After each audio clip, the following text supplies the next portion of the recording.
The lighthouse glass gives one dull shudder, like something tapped it from the inside. Jenna stares out at an ocean that suddenly feels flat, stretched tight.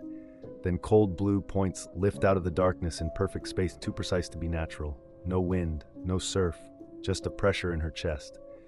She sweeps a flashlight over the water. No reflection, no shimmer, nothing.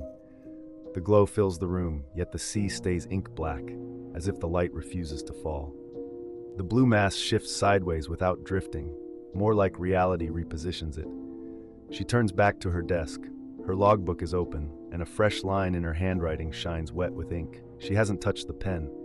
Outside, the blue points hold steady, patient, exact, like they're not watching the ocean, like they're counting her. Jenna didn't take the lighthouse job because she loved being alone.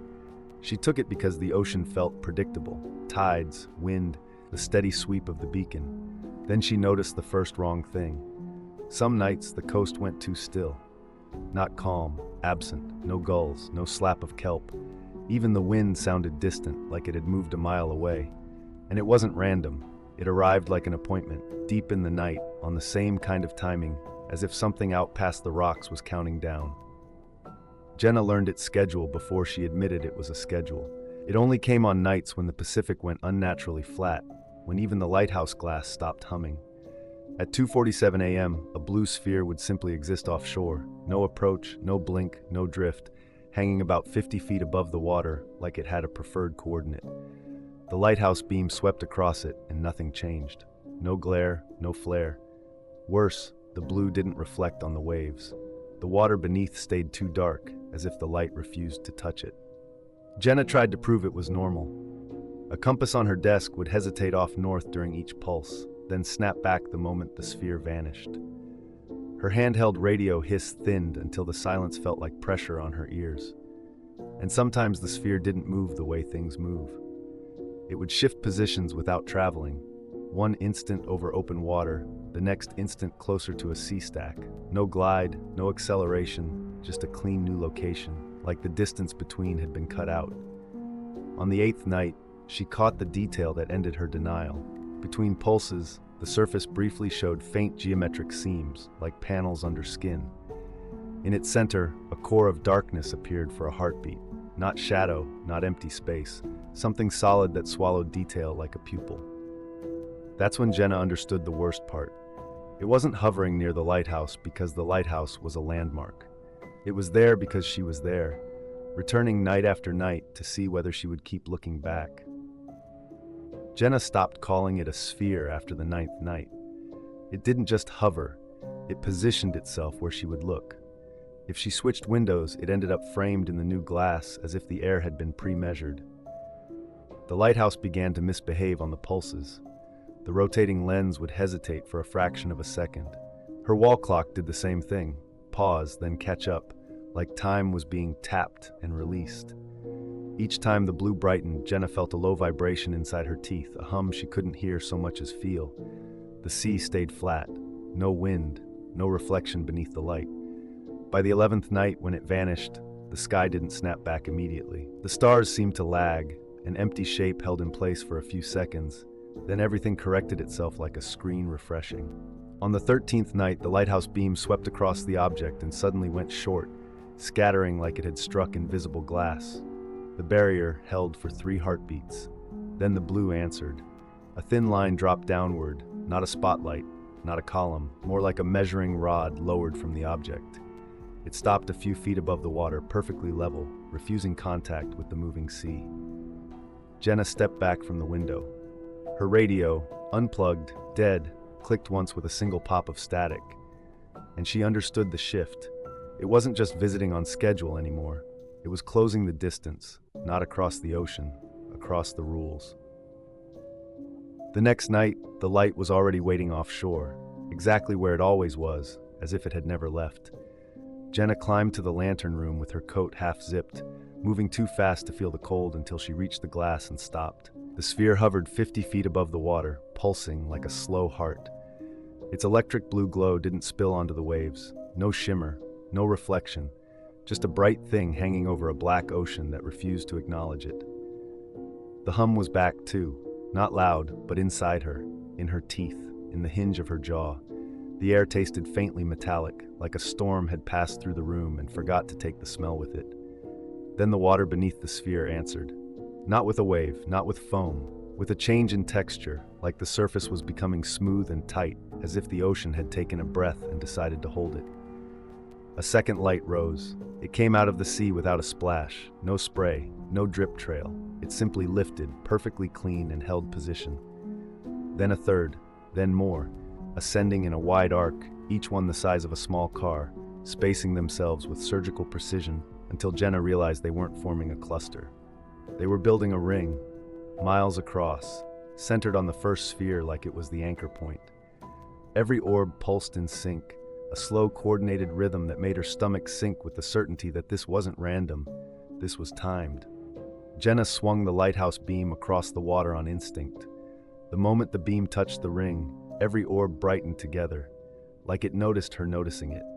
The lantern room filled with that cold blue glare, and for a split second, Jenna saw her own reflection in the glass. Wide eyes, mouth slightly open, the kind of face you make when your brain runs out of explanations. The radio on the desk gave a single sharp and went dead. Not static, not fading, just absence. The way a sound disappears in a vacuum. At the center of the ring, the ocean lifted straight upward. A column formed, smooth as poured glass, rising without falling, without wobble, without any of the chaos water is supposed to have. It climbed higher than her instincts could measure. Inside the column, faint patterns moved like layered circuitry made of current and salt, lines and nodes sliding in slow, deliberate geometry. Jenna pressed her palm to the window. The glass vibrated, barely, a fine tremor that matched the pulse of the lights. When she pulled her hand away, a thin fog of condensation appeared in the shape of her fingers, except the fingertips looked slightly stretched, as if the glass had learned her hand wrong on purpose. The hum rose until it stopped being sound and became pressure behind her eyes. Then the message hit.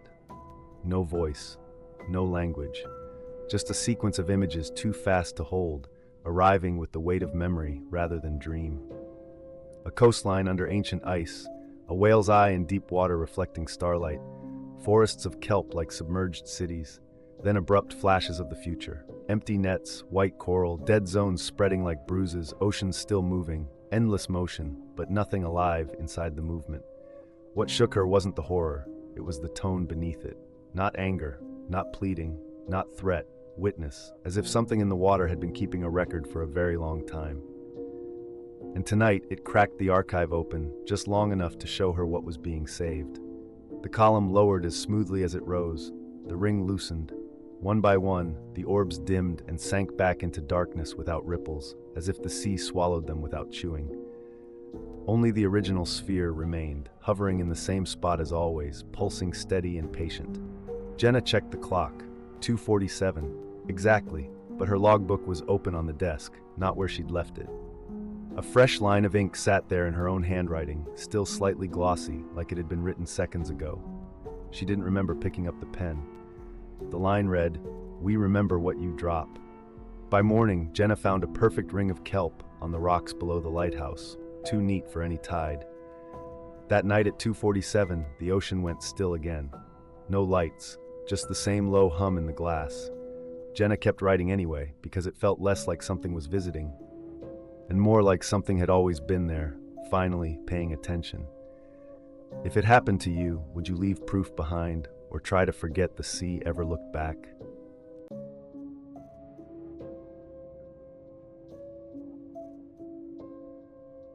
Clint kills the tractor lights and the field disappears, just a black ocean of stubble and wind. Then the radio screams and cuts dead, and something presses on his chest like the sky just got heavier. A pale ring floats ahead, too clean, too round, hanging 20 stories above his land like it's measuring the place. The tractor keeps running until it doesn't.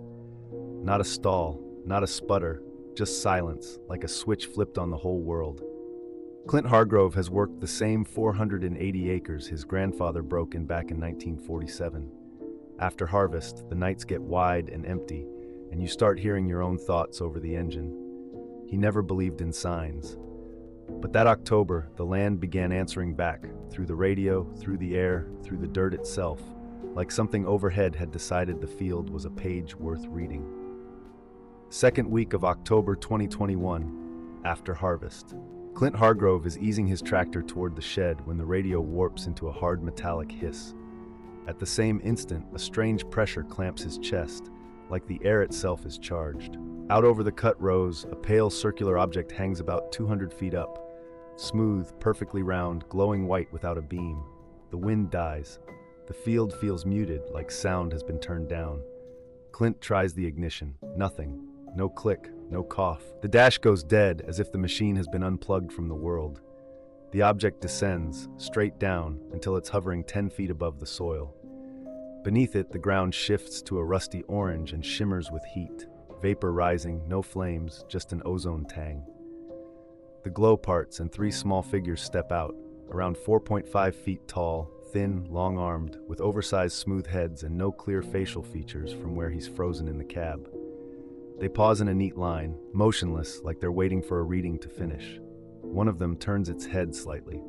Clint feels instantly noticed. A single harsh crackle snaps from the radio, though it's switched off. Then the light cuts out. The figures vanish. The disc is gone. Darkness returns to normal, and without him touching the key, the tractor starts itself. Headlights flaring back on, the radio resuming mid-song, like the night never skipped a beat. At sunrise, Clint finds the spot fast because it isn't burned. It's too clean. A 30-foot circle of soil has turned black and slick, faintly reflective like glass.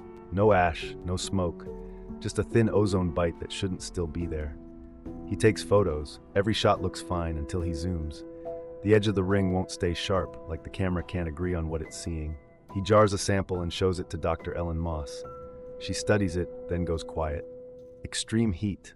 Hot enough to fuse silica, and it cooled fast. Clint asks, "Lightning?" Ellen shakes her head. "Lightning isn't this even. It doesn't make a perfect ring." That night he returns alone. The circle looks darker than the surrounding field, like it's swallowing starlight. When he steps near the edge, the insects don't quiet naturally. They cut off too suddenly, like sound hit an invisible boundary. Then the pressure comes back in his chest. Over the ring, a pale curve appears for a blink, like the rim of something huge sliding through air that isn't air. Clint backs away slow, eyes locked on that black circle, certain of one thing: whatever made it plans to come back. That night, the circle turns into a silence trap. Crickets don't fade, they cut out the instant he steps over an invisible threshold. Wind still moves the tree line, but not the air above the ring. His own breathing feels too loud, too close, like the sound is trapped in his ribcage. He tells himself it's nerves, a trick of attention, so he tries to leave proof. He scoops soil into labeled jars, seals the lids tight, and locks them in the barn. He scribbles the date and time on masking tape, presses it down hard. In the morning, the lids are loosened, not all of them, just 2, and one label is smeared as if a damp thumb dragged across the ink. Clint stands there staring at the jars, feeling the same pressure he felt in the field, except now it's inside his house. That's when he stops using his phone. He digs out an old mini DV camcorder, the kind that doesn't need a signal, the kind nobody can remote into. He charges the battery, checks the tape, and tells himself he'll do one clean recording and be done. He goes out after midnight. He parks with headlights facing away, keeps the truck door open like an escape hatch, and walks in slow, deliberate steps, camcorder tucked tight against his chest. At the ring's edge, his chest pressure returns. Sharp, electrical, like standing too close to a transformer. He steps over the boundary, and the world drops out. No insects, no wind, no far-off highway hum. Just a vacuum of sound so complete his ears start to ring from the absence. He raises the camcorder. Through the viewfinder, the field looks slightly flattened. Depth feels off, like the circle is a thin overlay placed on top of the land. Then his truck radio starts tearing with static, loud enough to hear from the field. Above the ring, the starlight seems to thin, like something is hanging there that the sky refuses to outline. A pale object sits low, and the weirdest part is the light. It doesn't throw shadows outward. Shadows seem to lean toward it, as if the rules are reversed. Then 3 small figures appear beneath it, not walking in, just there, placed on the ground. Thin bodies, long arms, smooth round heads, no clear features from Clint's distance. They don't look at him. They spread out with perfect spacing and press their hands to the soil along the ring. Tap, faint glow, gone. Tap, faint glow, gone, like they're checking a circuit. And then Clint notices something else through the lens. Faint straight lines, barely visible, crossing the field beyond the circle. A grid, subtle as a watermark. The ring is just one node in it. His mouth goes dry. His hands tighten on the camcorder. A stalk snaps under his boot. All three figures stop at once and pivot toward him with the same smooth, mechanical precision. Clint tries to lift his flashlight, clicks it on, and the beam dies clean at the ring's edge, as if light itself can't cross. The pressure in his chest climbs into his skull. He feels something brush the inside of his thoughts. Not words, not a voice. Just a cold sense of being indexed. Like his name has been copied into a ledger he'll never see. One figure takes a slow step toward him. Clint tries to back up and realizes his feet are moving a half beat late, like his body is lagging behind his decision. He stumbles, catches himself, and the camcorder tilts, just enough to catch the underside of the object. The light shifts. For a split second, the smooth surface isn't smooth at all. It's segmented, panel lines that don't meet at right angles, patterns that refuse to settle in his eyes. Then everything ends at once. The object lifts, the figures vanish, crickets resume mid-song like someone hit play. Clint looks at his watch. The time is wrong, backward by minutes he can't account for. In the distance, his truck coughs like it's trying to start, then stops, repeating with the same timing like a recording being practiced. He runs, slams the door, starts the engine normally, and drives off, shaking so hard his teeth click. At sunrise, the circle is still there, unchanged, except for 3 shallow impressions just inside the boundary, evenly spaced, like markers. He rewinds the tape. The footage is mostly normal. His boots, the ring, the sudden silence. But the moment the figures appear, the image degrades into a clean, deliberate blur, as if the camera is being told what it's allowed to keep.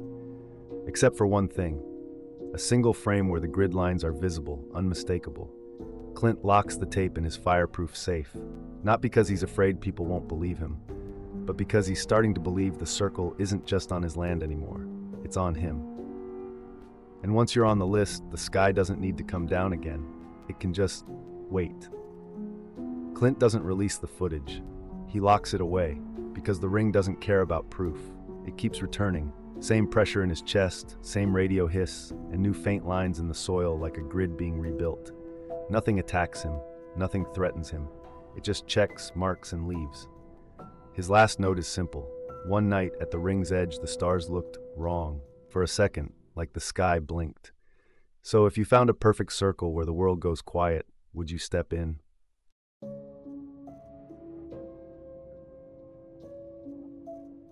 The basement dispatch room in Santa Rosa is so quiet, Leona Ward can hear the fluorescent lights breathing. Then the clock flips to 2:11 a.m., and every line on her console lights up at once. Not one caller, not two, all of them. Static floods her headset, thick, wet-sounding interference like the desert itself is trying to talk through a dead radio. Voices break in and out, a man screaming, a child crying, a woman praying, then all of it collapses into a single, impossible silence. Leona leans closer to the screen, waiting for coordinates to populate. They don't. And then, without sound, without a phone line, a word lands inside her mind, cold and command-like, as if it's being read directly into her thoughts. Return. Leona has worked 911 dispatch for 12 years in a town so small it feels like a dot on the map. Santa Rosa, New Mexico, a stop along Route 54, a black ribbon of highway slicing through open desert. Her night shift runs midnight to 8 a.m. Most hours are nothing. Lonely motorists, stray animals, the occasional drunk who can't find the motel.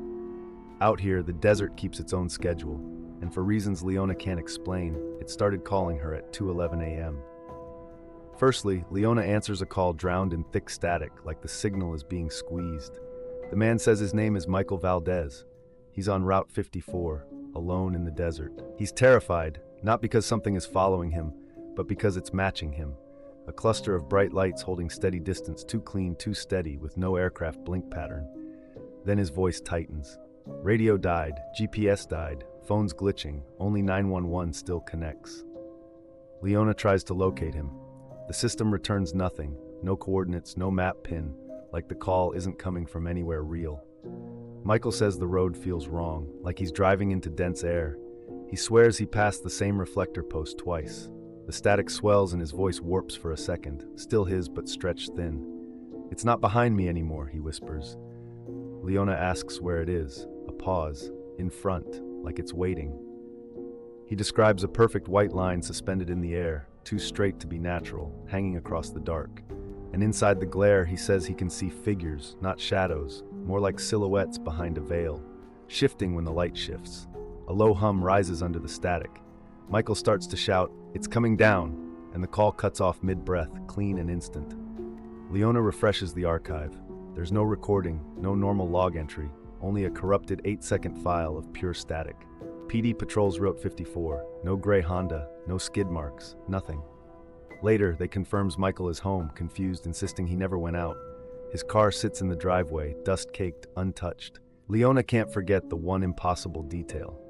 Out there, whatever was happening, 911 was the only thing that could still hear him.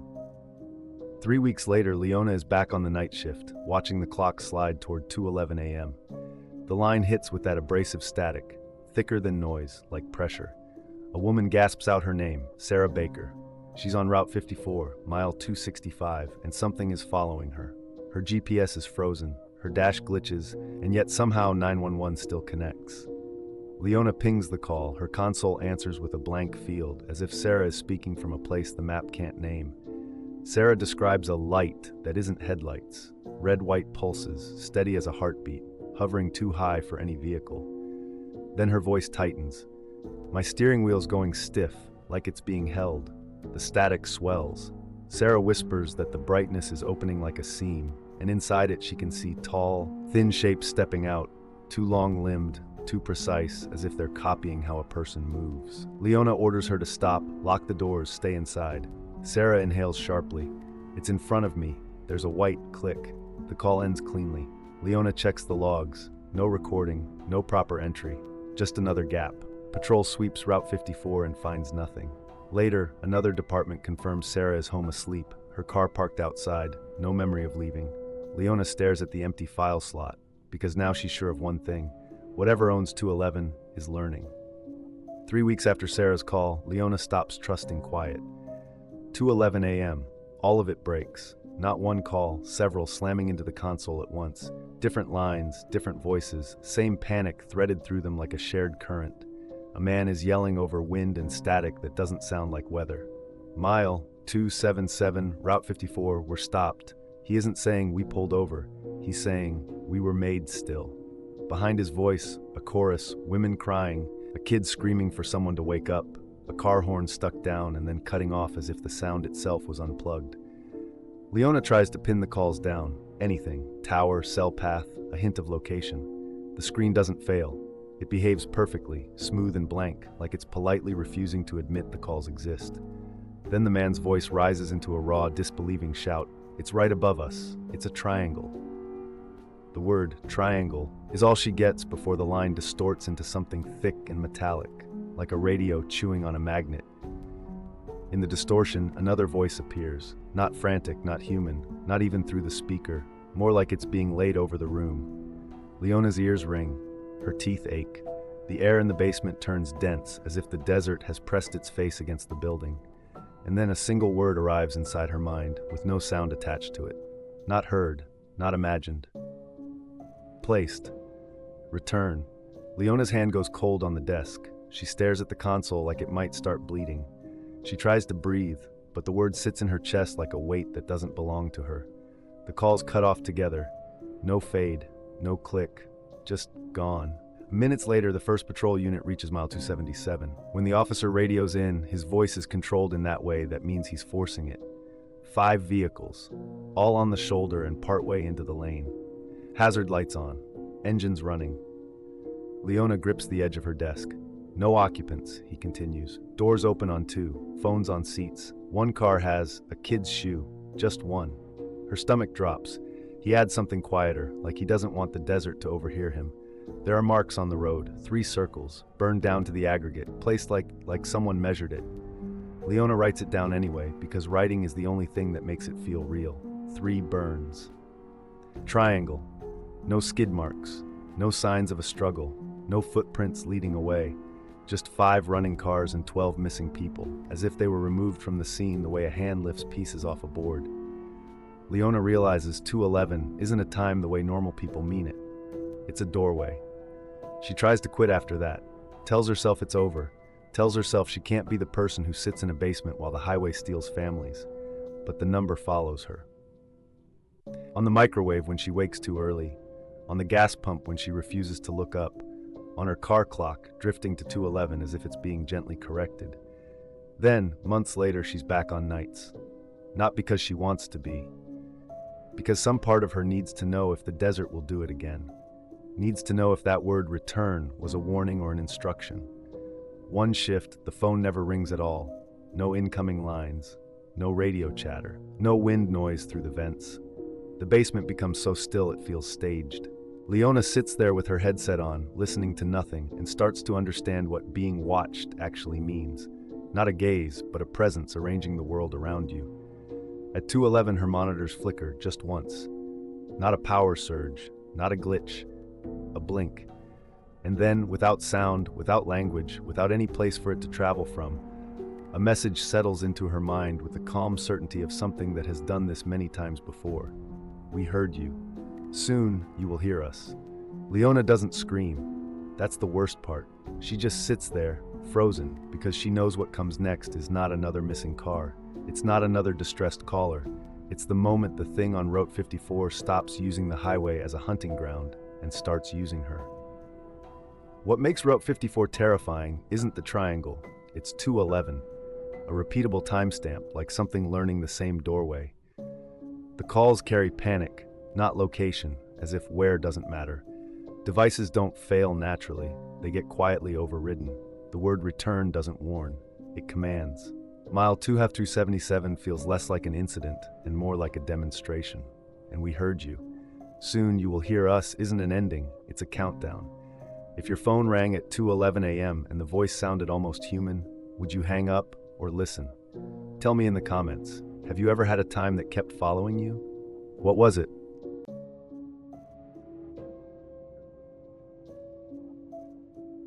At 2:03 a.m., the Mojave is so quiet that the cruiser engine feels loud.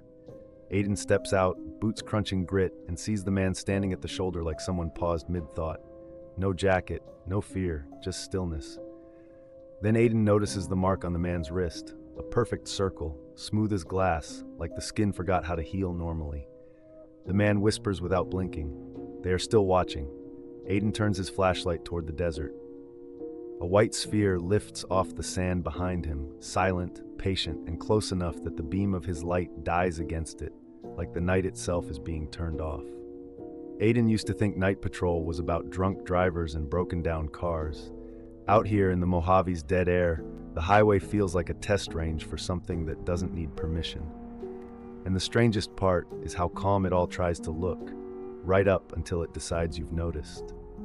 October 9th, just after midnight. Near the Zayax turnoff, Aiden catches a lone white sphere the size of a basketball hovering 1 meter above the sand. No flicker, no heat, no shadow. It hangs there with the calm of something that doesn't need air to stay up. Miguel raises his phone and snaps 3 shots. The screen previews normal road, normal cruiser, normal desert. But every image that includes the sphere comes back as a solid black rectangle, like the camera is being told to forget that specific patch of space. Aiden sweeps it with his flashlight. The beam stops in midair, clean and absolute, as if it strikes a glass wall.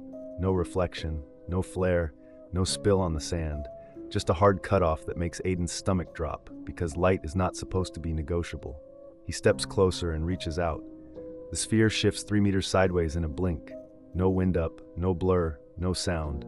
Not dodging in panic. Correcting position, as if it's keeping a measured gap between them on purpose. Miguel circles to the left, trying to box it in. The sphere subtly rotates, always presenting the same face toward them, and Aiden realizes with a quiet jolt that it's not merely hovering, it's tracking, watching. Sergeant Kellerman arrives, takes one look, and goes still.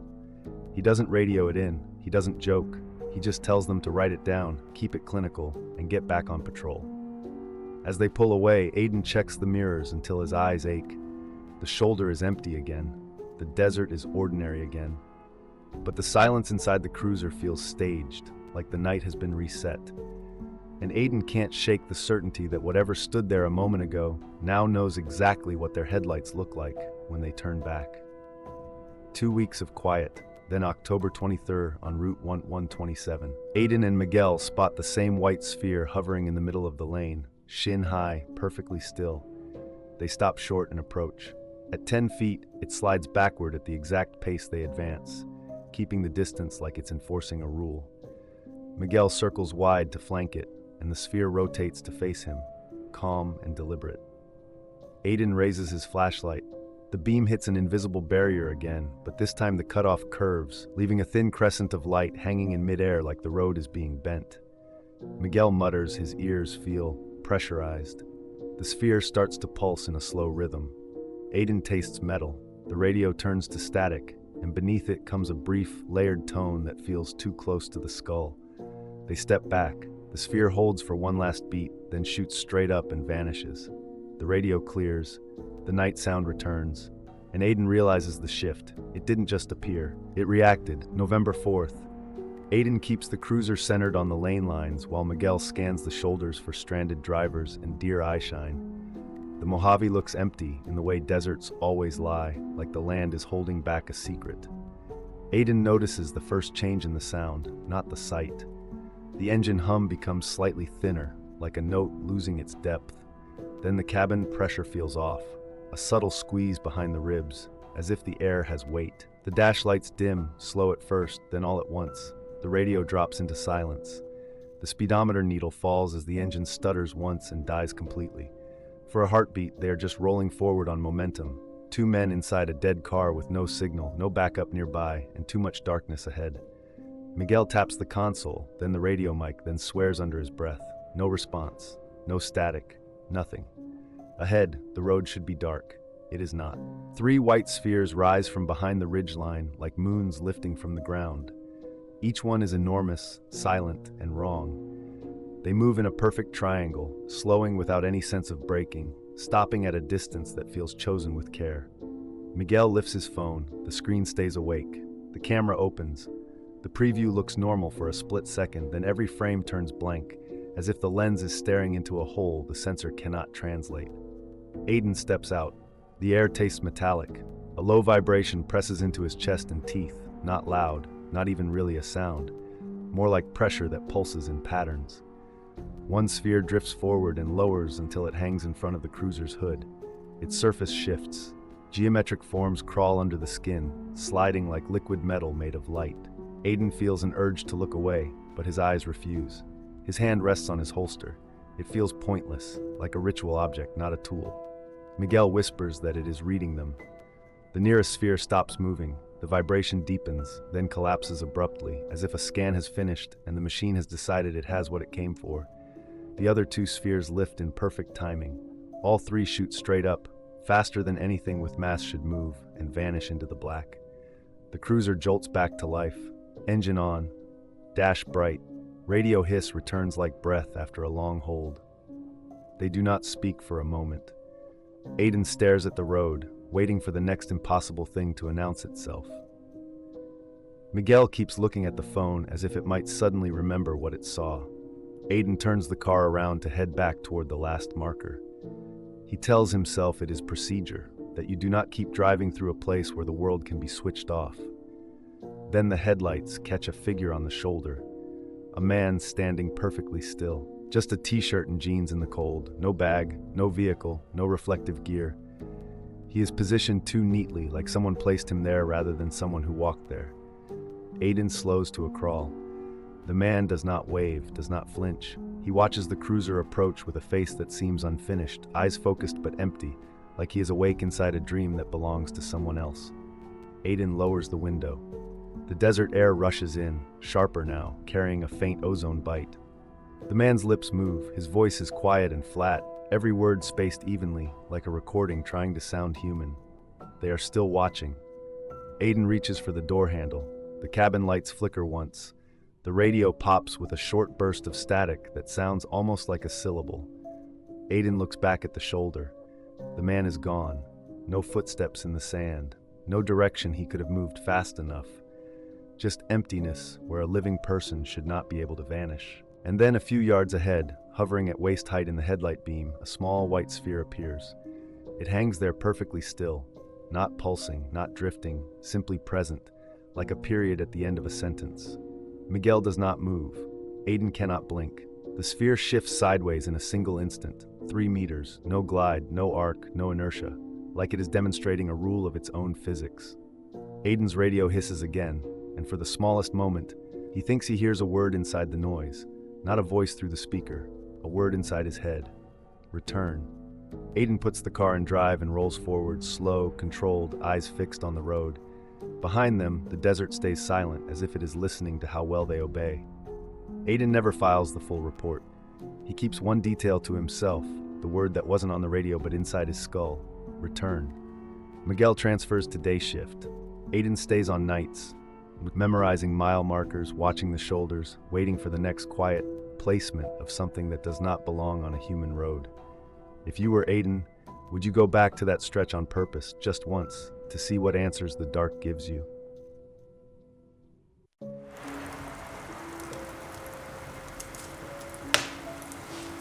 Everyone assumes the desert is empty and predictable, but OSR-19 behaves like a doorway that ignores distance, ignores clocks, and rewrites what radar is allowed to see. The moment Beck notices a perfect 1.2-mile blind stretch that makes vehicles vanish and reappear, he realizes the real threat is not what is on the road, it is what the road is. Beck Molina is a Border Patrol radar technician with 8 years on the job at a remote northern monitoring station. During a late shift maintenance check, he spots a clean, consistent blind stretch mapped perfectly onto Old Service Road 19, known on station maps as OSR 19. On the scope, vehicles entering that segment vanish completely, then reappear at the far end with no bridging track, no drift, no scatter. Beck runs every standard test, swaps channels, checks power, recalibrates filters. The blind zone holds its shape.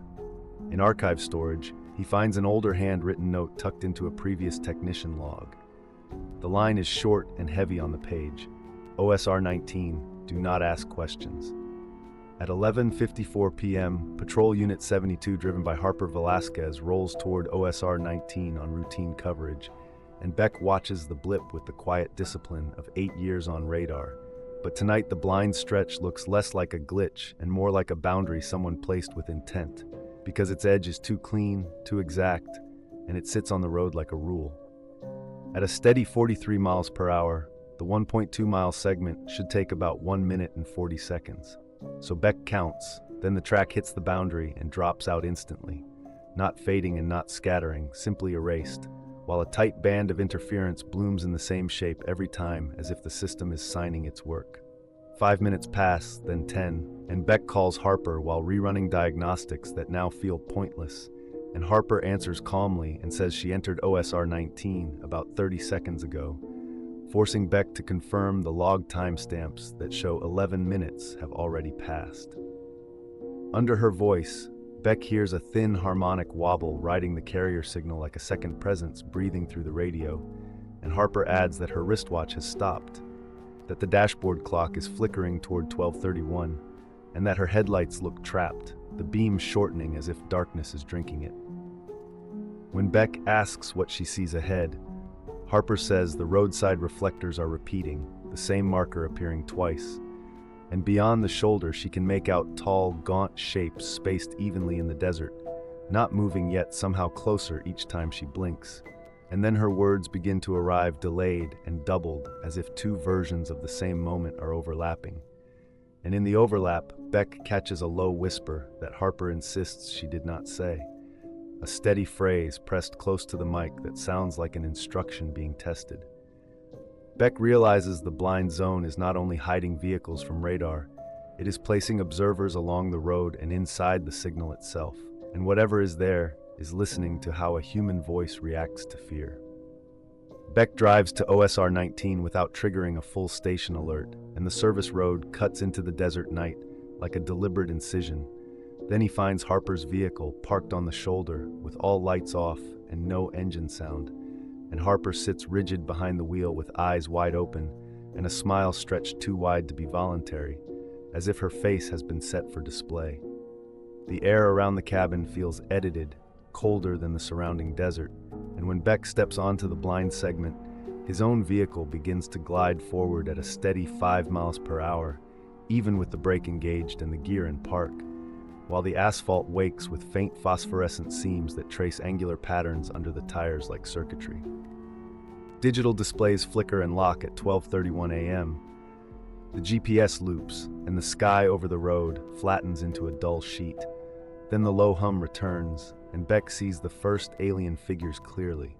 Tall and gaunt silhouettes placed at perfect intervals along both sides of the road, absorbing the glow instead of reflecting it, their heads angled toward the vehicles as if they are reading occupants rather than watching traffic.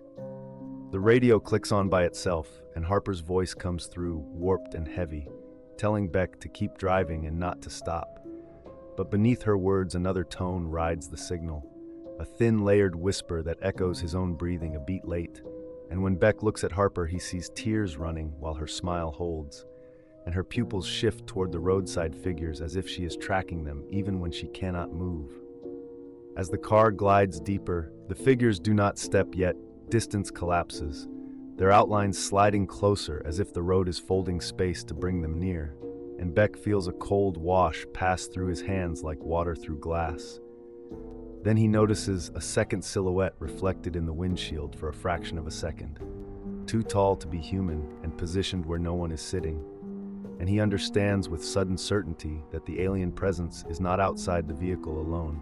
It is in the lane, in the light under the asphalt, and inside the cabin, testing how far it can take control before anyone dares to stop.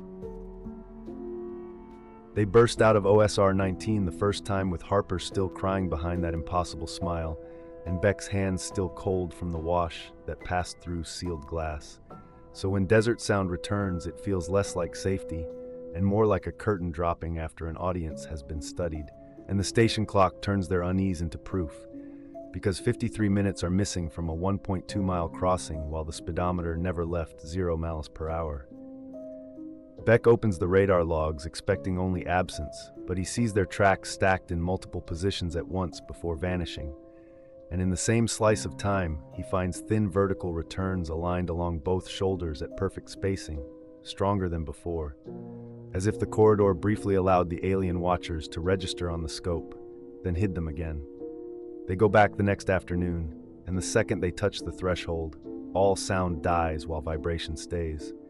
The phosphorescent seams under the asphalt sharpen into bright angular cells that pulse in a slow rhythm, and the alien figures appear in close rows, tall and gaunt with smooth plain faces where lines of light sweep like scanning beams, while smaller glints hover above the road just ahead of the windshield as if guiding the car.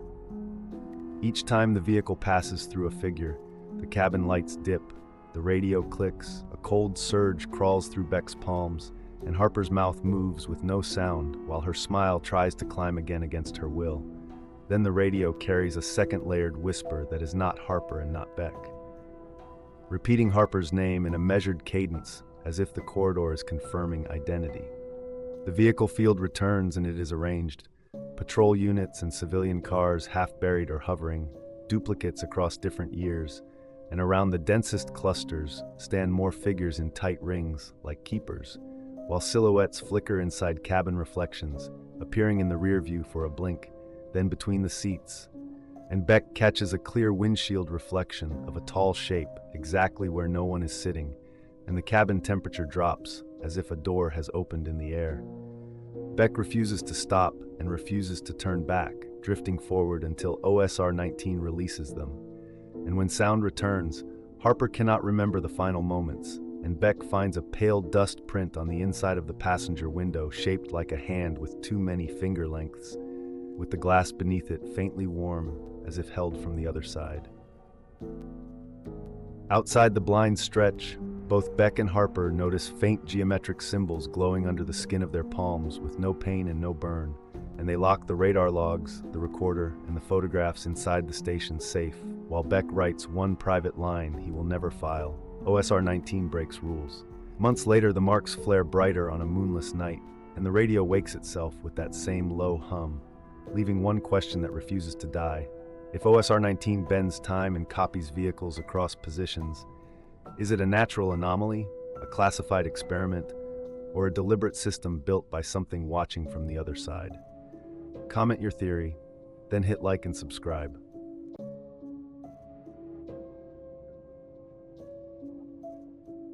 What kind of light refuses to cast any shadow in fog? What kind of encounter deletes 32 minutes cleanly? And why did Hannah quit after hearing silence speak? Marcus Calloway worked WS. Nights for 11 steady years. He patrolled Highway 20 through the North Cascades' darkness. He trusted culverts, chains, radios, and winter procedure. Halloween 2021 brought thick fog near mile marker 108. He and rookie Hannah Westfield checked drains beside the road. The forest felt muted, like it was holding its breath. Fog swallowed the slope near mile marker 108. Marcus saw blue light through the trees. Hannah assumed a flare. Marcus felt it was watching them. The glow stayed fixed as fog moved. It left no spill on wet leaves. It left no reflection on puddles. That absence made Marcus uneasy. They climbed carefully with flashlights held low. Boots slid on needles and slick moss. The air smelled metallic and cold. The forest sounded quieter than snow. The sphere appeared between trunks, perfectly centered. It hovered at chest height, motionless. It was about 3 feet wide. Its edge looked clean, almost drawn. Marcus aimed his beam at the sphere. The beam curved around it. The fog behind stayed unchanged. No shadow formed anywhere.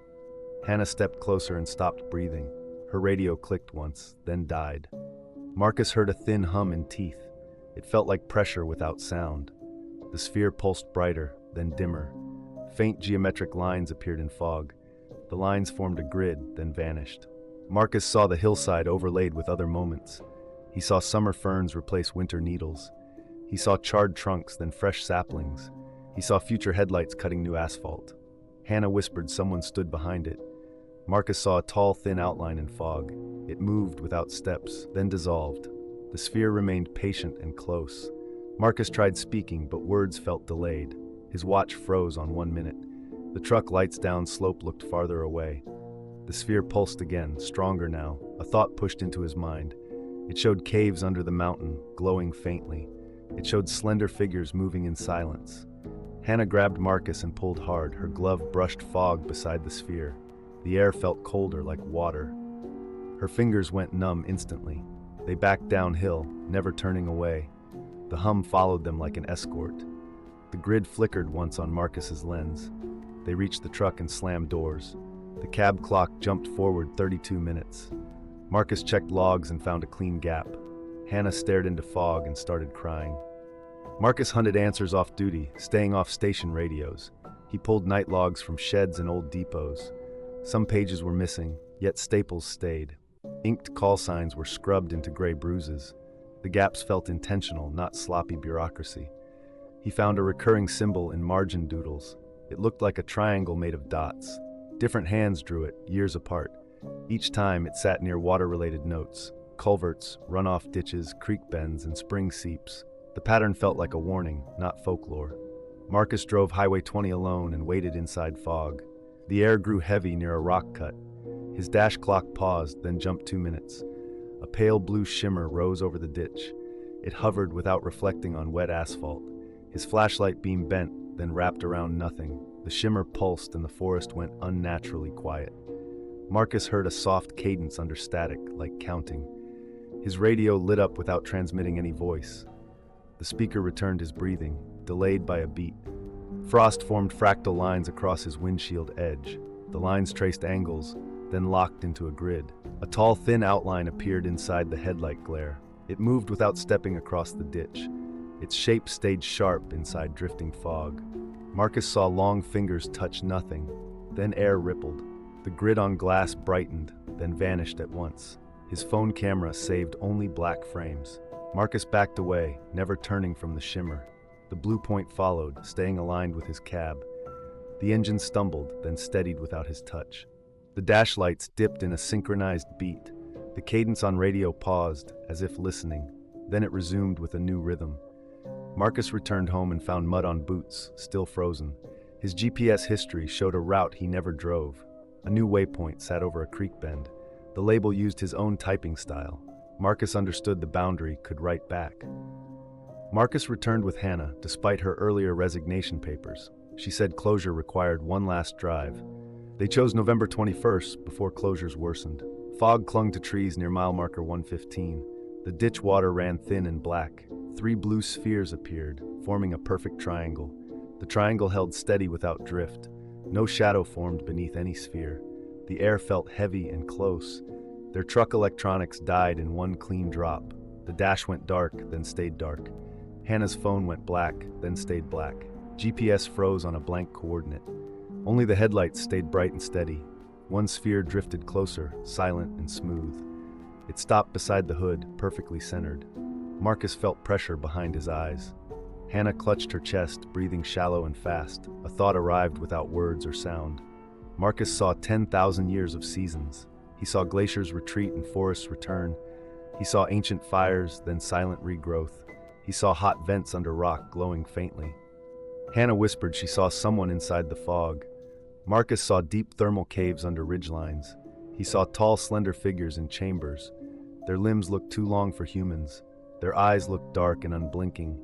The spheres showed water channels under the highway. They showed culverts as access points. They showed drilling biting deep rock. They showed collapsed chambers and poisoned springs. Hannah tried to speak into the radio. The radio opened itself instead. A thin cadence came through, measured and close. It sounded like counting, then correcting. The cadence synced with the triangle's slow rotation. Fog around the spheres formed faint geometric seams. The seams connected into a grid for seconds. The grid slid across the windshield glass. It aligned with old etched frost lines. Hannah pressed her palm to the window. Frost fractals formed under her fingers instantly. Her hand stayed against the glass, unmoving. A tall, slender figure appeared beyond the ditch. It was not fully visible in fog.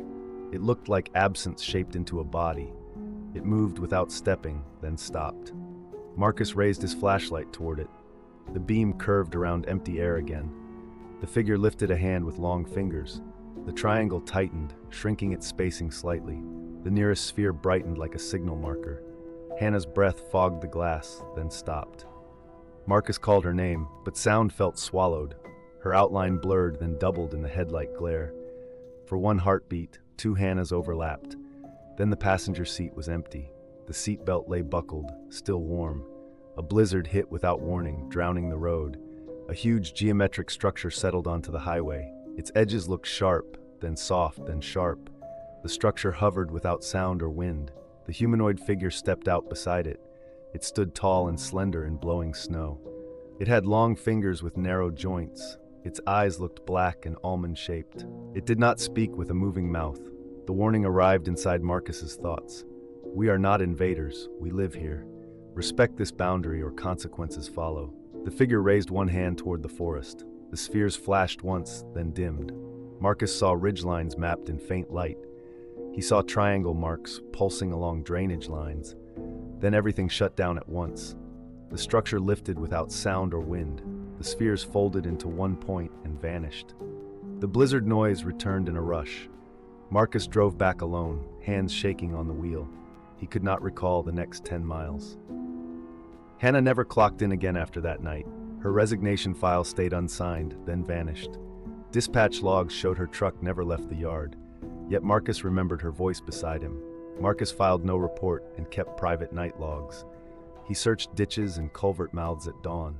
He found no tracks, no dropped gear, no answers. The boundary felt open, and it felt personal now. Did the spheres take Hannah, or copy her out of time?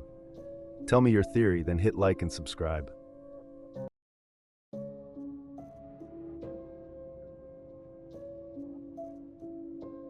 Radar showed nothing, yet Derek saw it clearly.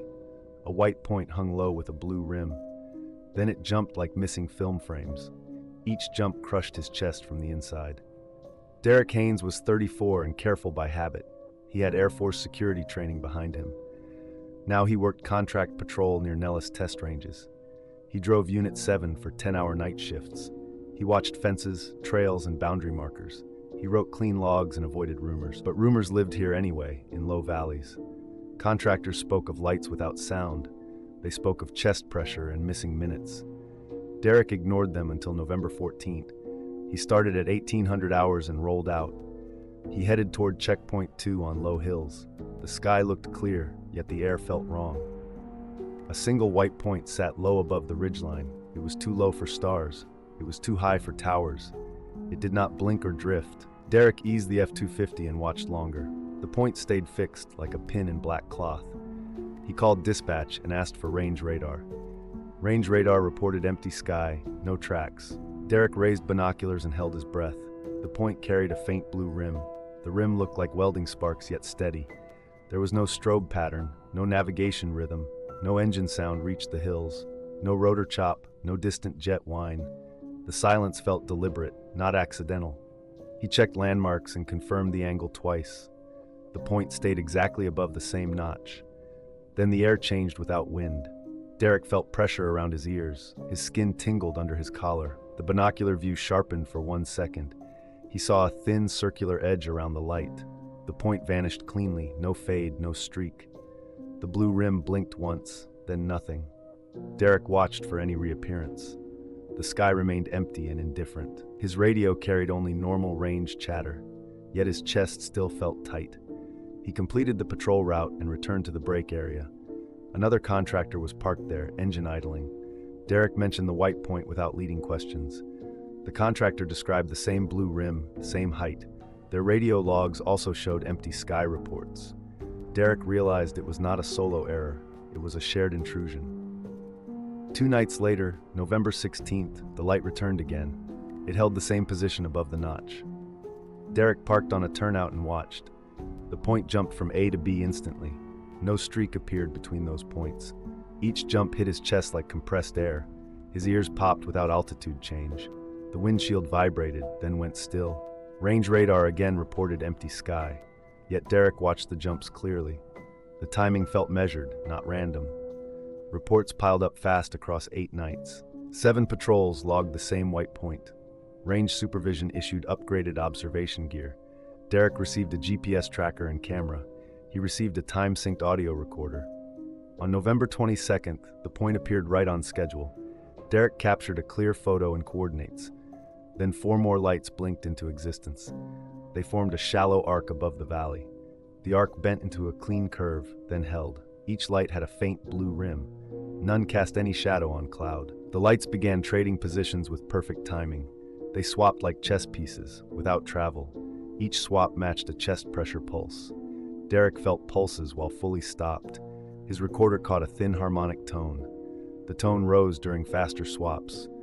The arc suddenly inverted into a mirror arc. Then it collapsed into a tight triangle. Then it stretched into a straight line. Each shape change took 1 blink. Derek watched the ridgeline beneath them brighten softly. The glow came from nowhere visible. His phone saved black frames during peak brightness. His GPS drew broken segments in the track log. The brakes aligned with each shape shift. It felt like space was being edited live. His files were reviewed without a signature or name. The next shift included extra batteries and storage. The approval felt like a quiet instruction. Keep watching and do not talk. On November 29th, the desert answered with scale and certainty. Derek drove a ridge road above the basin. 5 vertical lights dropped into the valley. They fell like pillars, perfectly straight. No dust rose from their impact. The air felt pressurized and dry. The stars above seemed dimmer for seconds. Even the horizon looked slightly bowed. 3 large objects slid along the basin floor. They were bus-sized and silver gray. Their shapes ignored wings, rotors, and wheels. They moved without engine noise or tracks. Derek's zoom showed smooth hulls in moonlight. No seams were visible on their surfaces. The vertical lights shifted positions without travel. They blinked into new coordinates together. The formation redrew itself in 1 beat. An arc became a triangle, then a line. Each change matched a chest pressure pulse. Derek's ribs tightened with every swap. His ears popped without any altitude change. His headlights reflected nothing from the pillars. His windshield vibrated, then went perfectly still. Figures appeared near the landed objects, 12 to 15. They looked humanoid, yet proportioned wrong. Arms hung too long, with narrow-jointed fingers. Heads looked elongated, with black almond eyes. Skin looked pale gray, with a wet matte sheen. Their movement was smooth, efficient, and synchronized. They circled the objects like trained technicians. One figure knelt beside the dirt and touched nothing. The ground frost patterned into geometric cells. The cells pulsed faintly, then faded. Another figure looked toward Derek's truck lights. Derek felt seen, despite distance and clear air. Derek raised the camera and recorded steadily. The internal pressure became rhythmic and deliberate. Each pulse matched a light repositioning above the valley. His radio hissed, then formed a clipped cadence. It sounded like commands without language. The cadence paused, then resumed with corrections. Derek watched his GPS screen flicker, then blank. The clock on his dash froze, then jumped ahead. His camera preview showed two basins, slightly misaligned. He blinked, and the misalignment remained. A narrow beam rose from the nearest pillar. The beam connected to a silver hull briefly. The hull edge shimmered, then became razor clear. One figure lifted its hand toward the beam. The beam dimmed, then shifted sideways instantly. Derek saw the figures pause as one group. They turned together toward the ridge. Their heads angled slightly, unblinking. Derek's breath sounded loud inside his cab. A new voice cut into range control, hard and close. It used perfect brevity and hard authority. "Leave the area now, Unit 7. Return to base immediately, no questions." Derek looked back at the figures once more. The nearest pillar narrowed into a sharper line. For a second, the basin looked flattened. Distance felt wrong, like a bent lens. Derek's dashboard clock jumped forward 90 seconds. His recorder captured only silence during that jump. Then sound returned, louder than before. Derek drove out fast, staying on marked roads. He kept the camera running the whole time. His headlights caught a faint blue rim on rocks. The rim vanished when he looked directly. His chest pressure eased, then returned in pulses. Each pulse matched a far light blink behind him. He reached the gate faster than expected. The gate clock disagreed with his dash clock. Black SUVs were waiting at the gate. No plates, no markings, no small talk. People in dark clothing took his devices. They logged serial numbers without names. Derek asked for receipts and got none. One person asked about chest pressure symptoms. Another asked about the counting cadence. Derek realized they expected his exact answers. Back in his quarters, the pressure lingered for hours. His ears rang with the same thin tone. When he closed his eyes, he saw geometry. He saw arcs collapsing into triangles and lines. He saw pale figures circling silver hulls. He wondered if he was dismissed or recruited. 3 weeks later, Derek was summoned for a closed debrief. His photos appeared on a table, already labeled. They used the term NHE without explanation. They blamed radar blindness on spectrum control. They blamed chest pressure on propulsion effects. They offered Derek a choice and no paperwork. Walk away and forget, or keep watching. Derek chose the second path, despite fear. The lights returned again, more often than before, and Derek learned the range was never empty. Are they hiding here, or training us to accept them? Tell me your theory, then hit like and subscribe.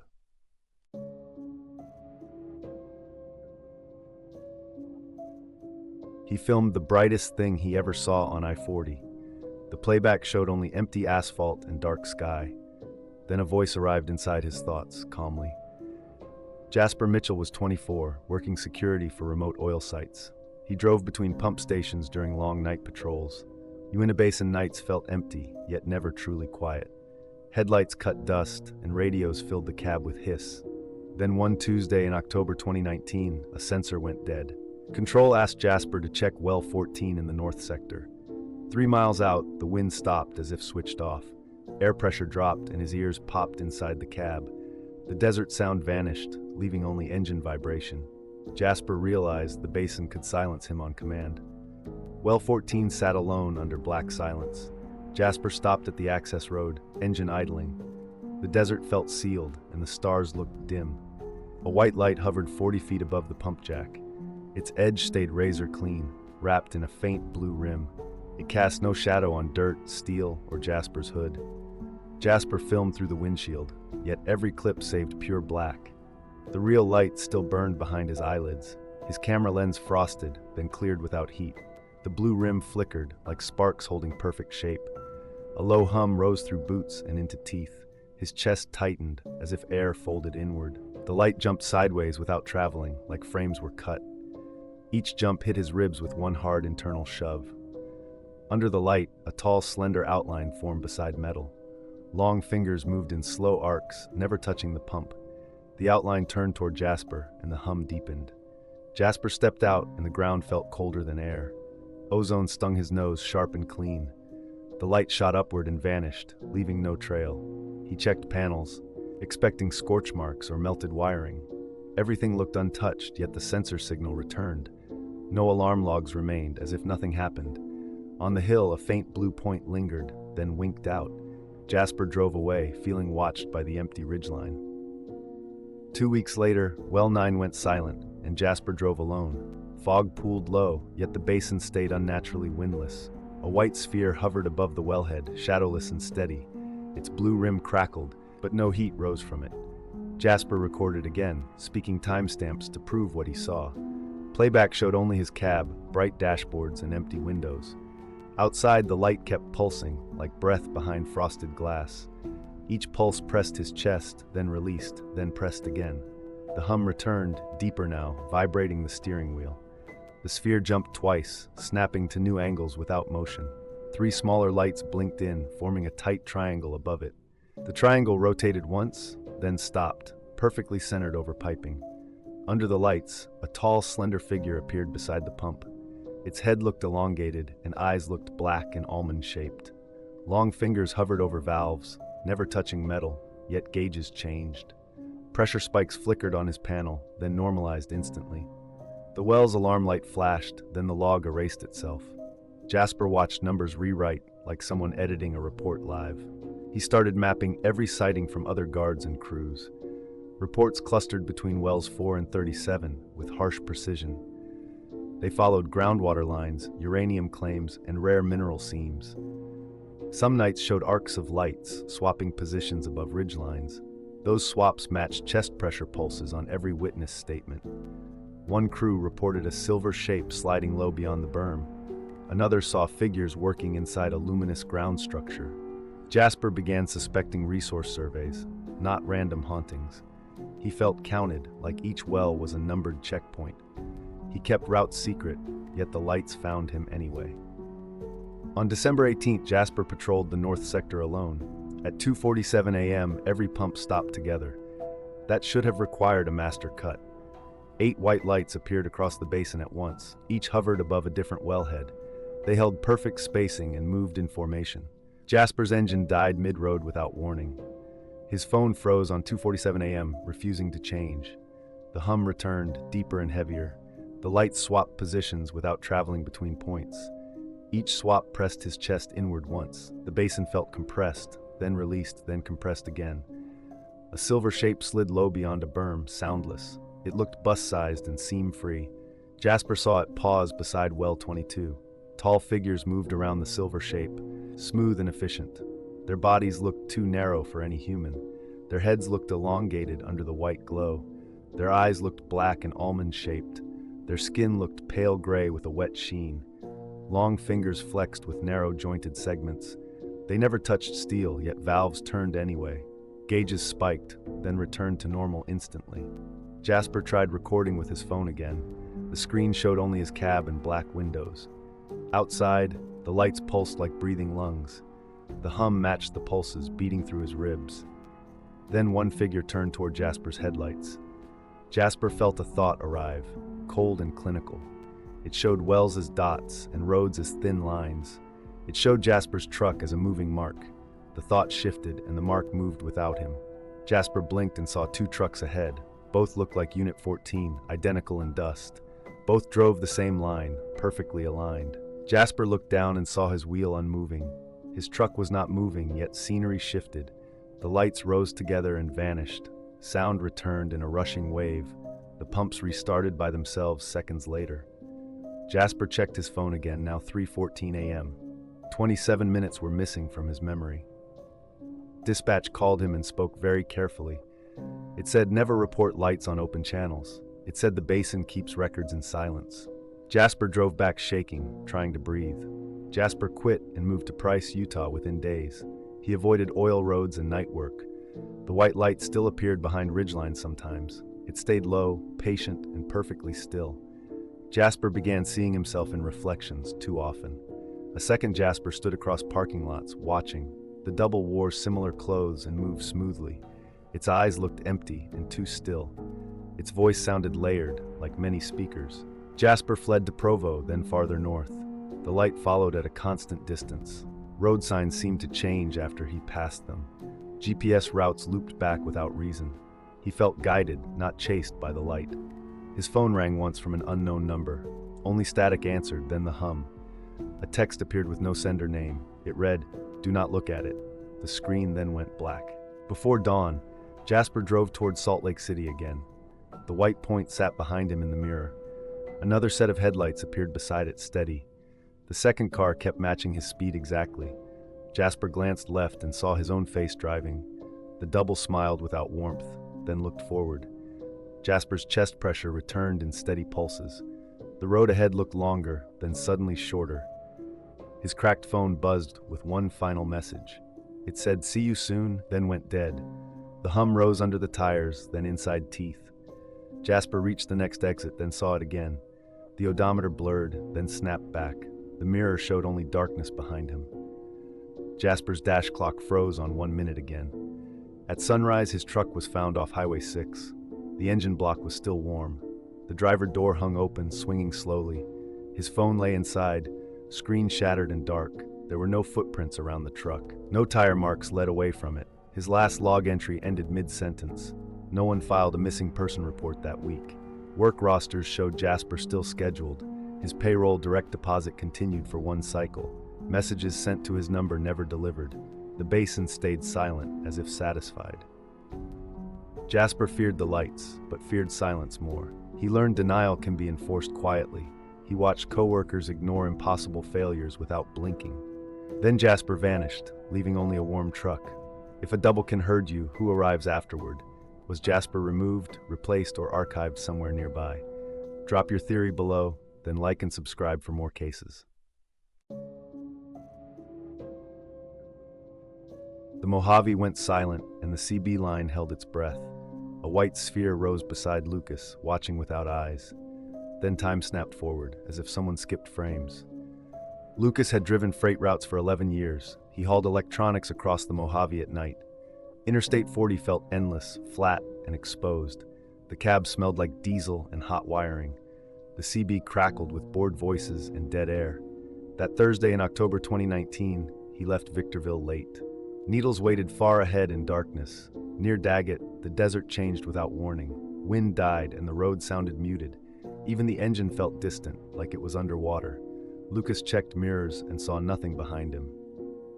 Around 11:15, wind dropped to nothing. The desert felt muted, like sound got absorbed. Lucas saw dust hang in beams, then fall straight down. The CB went quiet, then returned with thin hiss. A westbound rig passed, headlights flaring in fogless air. An unknown driver broke in on CB, voice tight. He said something sat on the road ahead. Lucas slowed his truck and kept both hands locked. The lane stripe glowed faintly under his beams. A pure white sphere rested on the stripe, perfectly round. It looked 4 feet wide, clean-edged and solid. It cast no shadow on pavement or lane paint. It gave off no heat shimmer at all. Lucas rolled closer, heart pounding behind ribs. The sphere lifted 2 feet, as if noticing him. It hovered without wobble, with a faint blue rim. The rim crackled like welding sparks, yet silent. Lucas raised his phone and filmed through the windshield. The screen showed glare, then sudden black. He kept filming, blinking through tears. The sphere remained bright outside, yet invisible to file. The hum began under tires, then inside his teeth. His chest tightened with each pulse, then released. The sphere jumped sideways without traveling. It snapped to a new spot, then back again. For 1 second, Lucas saw an outline beside it. It looked tall and slender, shaped from darkness. Long fingers hung too low, almost touching the stripe. The outline turned toward Lucas and held. Lucas threw the truck into gear and pulled away fast. Mirrors showed nothing chasing him, yet the hum followed inside the cab. At a truck stop, Lucas checked the receipt timestamp. His log time disagreed by more than an hour. The gap felt clean, like someone edited tape. 3 days later, the sphere returned near Lello at midnight. No wind moved, and the highway sounded padded and distant. Another driver called it in, voice shaking on CB. Lucas was nearby and turned back to confirm. The white sphere hovered above the center stripe again. Its blue rim flickered, then steadied like a held spark. Lucas filmed through glass, keeping his hands visible. The playback showed empty asphalt and dark horizon. The sphere split into two matching spheres, clean and silent. They separated without traveling through the space between. Chest pressure hit Lucas in two alternating pulses. The hum vibrated the seat frame and steering column. A tall, slender outline appeared between the two lights. It looked too narrow to be human. Long fingers unfolded, then folded again, slowly. The outline faced Lucas, then dissolved into the glow. Lucas checked his dash clock and felt sick. 90 minutes were missing, cleanly removed. By late October, drivers reported spheres across the Mojave segment. They described shadowless light resting on lane stripes. Some described silent arcs above ridgelines, swapping positions instantly. One driver recorded from his cab near Amboy. The video showed an empty road, despite blinding light outside. On November 17th, the northern horizon flared white in waves. The waves rolled without sound across distant ridges. Lucas stopped with other trucks and watched, frozen. Dozens of spheres formed a curved lattice in the sky. A few tall figures stood on the shoulder line, motionless. Their black eyes reflected no headlights at all. When Lucas moved again, 4 hours were missing. A month later, Dustin drove the shortcut again after midnight. The air went still near the same mile stretch. Temperature dropped fast inside the cab. The engine died cleanly, without any struggle. 2 spheres appeared first, then 4 more. They formed a wide arc around the truck. Tall figures stepped from the dim glow quietly. More figures followed, lining the shoulder and median. They were thin, too tall, and perfectly balanced. Their heads were elongated and smooth. Their eyes were black and almond-shaped. Their skin looked pale gray with a matte, wet sheen. Long fingers flexed with narrow-jointed segments. They moved with smooth, efficient precision. One figure stood in the lane, centered in headlights. It raised a hand, and Dustin stopped breathing. The hum pressed into his ribs in steady pulses. Frost flowered again across the windshield in fractal geometry. Symbols formed within the frost, drawn by hovering fingertips. A voice entered his mind, cold and exact. "You are marked, you will remember." The figures stepped closer without footfalls. They surrounded the cab like a quiet ring. Dustin watched a finger point at his chest. Another finger pointed at his throat. Another finger pointed at his forehead. The spheres brightened once, then dimmed to a low glow. The dashboard clock froze, then jumped ahead in blocks. Dustin woke at a rest stop, shaking hard. 6 hours were missing from receipts and device logs. His cab smelled like ozone and cold metal. His tongue tasted like pennies for hours. The hum lingered behind his eyes all day. A quiet research circle found him through trucker channels. They asked for his receipts and dash logs. They shared reports and symptom lists in plain envelopes. They warned him to avoid mirrors after encounters. Many witnesses had headaches, tinnitus, and memory gaps afterward. Some had triangular scars in mirrored placement. Some heard tones in teeth for weeks. Some saw doubles in reflective glass. One man forgot his own address for days. During a fourth encounter, 6 spheres formed a ring over desert ground. The ring opened like an iris without any sound. 5 or 6 entities appeared inside the opening. They stood taller than before, with longer arms. Their fingers fanned wider, counting invisible measures. A sequence of images hit Dustin without warning. He saw grids of roads and moving vehicles. He saw human faces fading into blank calm. He saw a boundary folding between places. The entities sent one clear concept into his mind. Time is ending. Choice is required. The hum became a heavy pressure, then weightlessness. 2 days later, Dustin woke in a Las Vegas hospital. He remembered a beam and a falling sensation. Doctors found fine white dust in his clothes. His phone held black frames and broken time codes. After that, encounters stopped for 6 months. Then Nevada lost power statewide for 47 minutes. Darkness hit like a curtain across every ridge. The hum returned inside Dustin's teeth immediately. 2 white spheres appeared above his street, shadowless. Tall figures stood between parked cars, perfectly still. A cold voice entered his mind, calm and final. The choice is now. Neighbors later reported his porch light blinking without power. A door camera saved only black frames that night. When power returned, Dustin was gone. His truck sat idling in the driveway, warm. The driver door hung open, swinging slowly. No footprints marked the dust outside. His receipts folder lay on the seat, neatly stacked. The last note inside read 47, then stopped. No one confirmed where Lucas went after Nevada that week. Dispatch showed normal pings, then sudden blank gaps. His phone never rang again afterward. His last log ended mid-sentence, then stopped. If spheres follow you home, what comes next? Do they erase, replace, or relocate witnesses? Share your theory, then like and subscribe for the next case.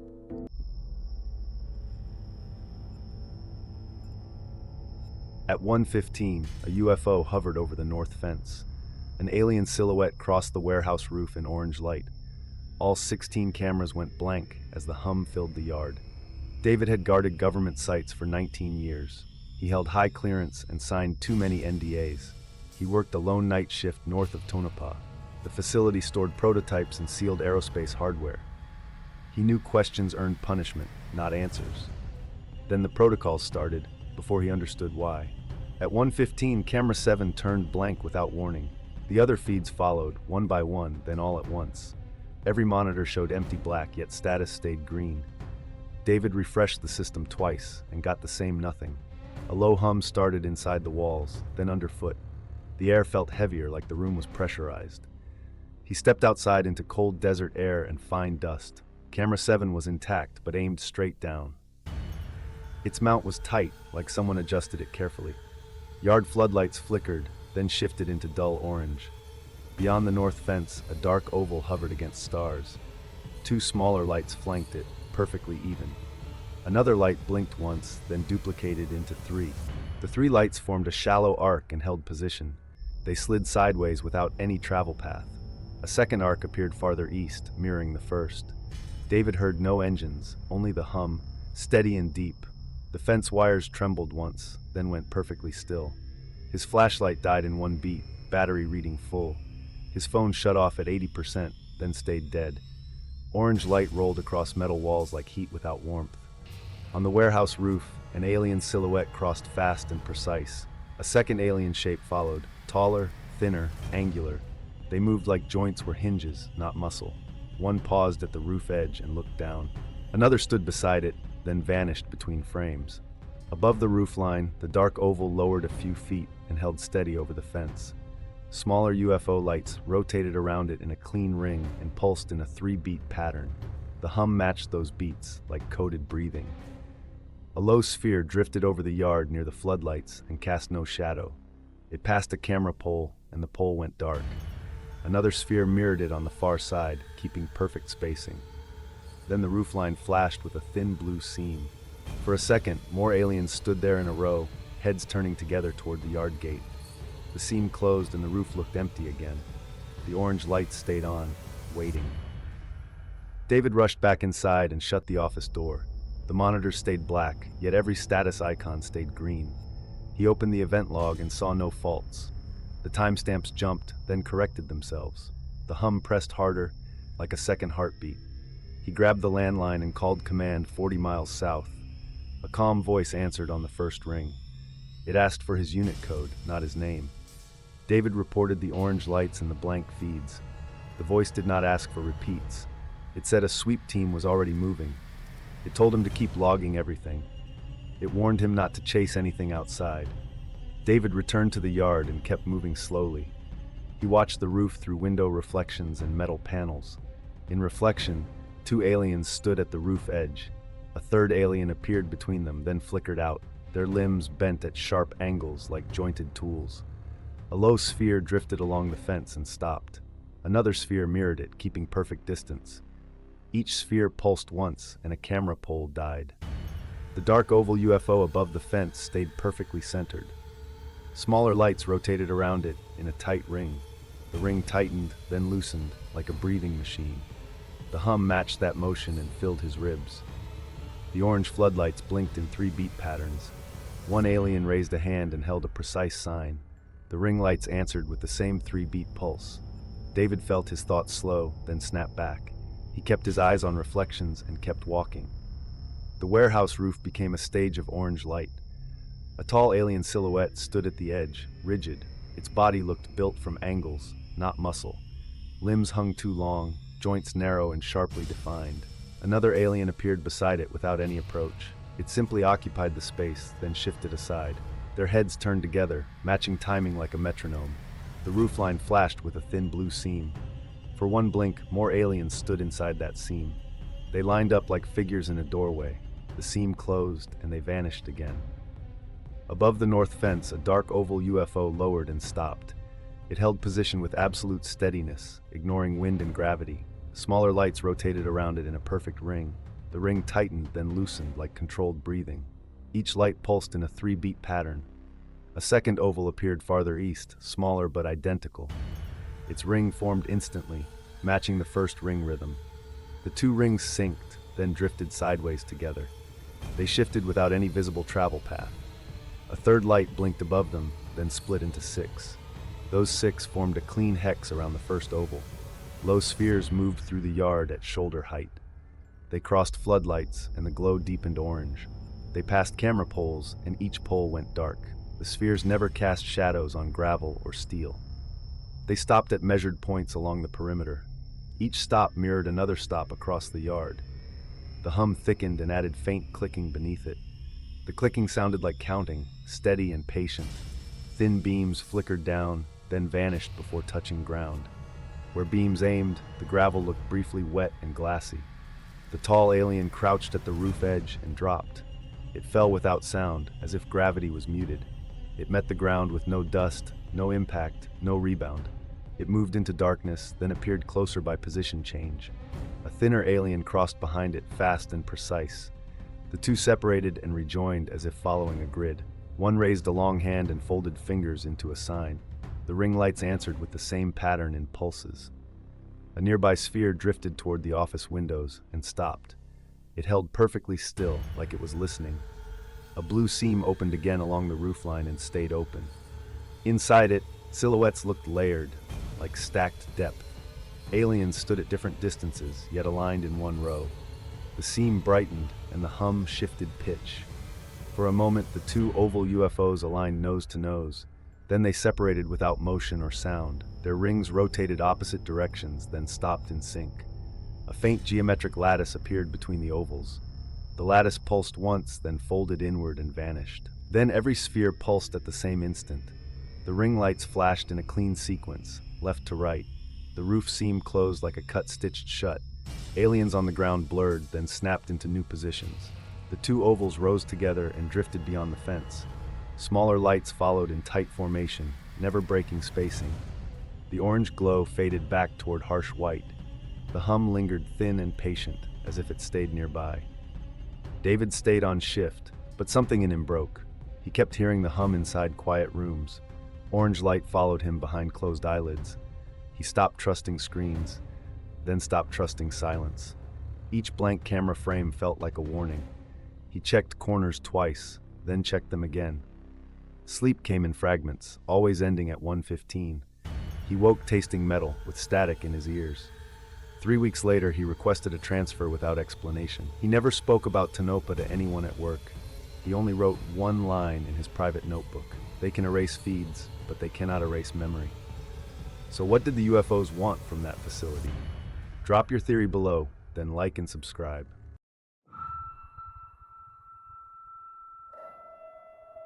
Ellie saw a blue ring open above the surf, an alien face pressed against the light, watching her blink. More rings formed a square, and the ocean went mute. Ellie worked night patrol along the Texas shoreline.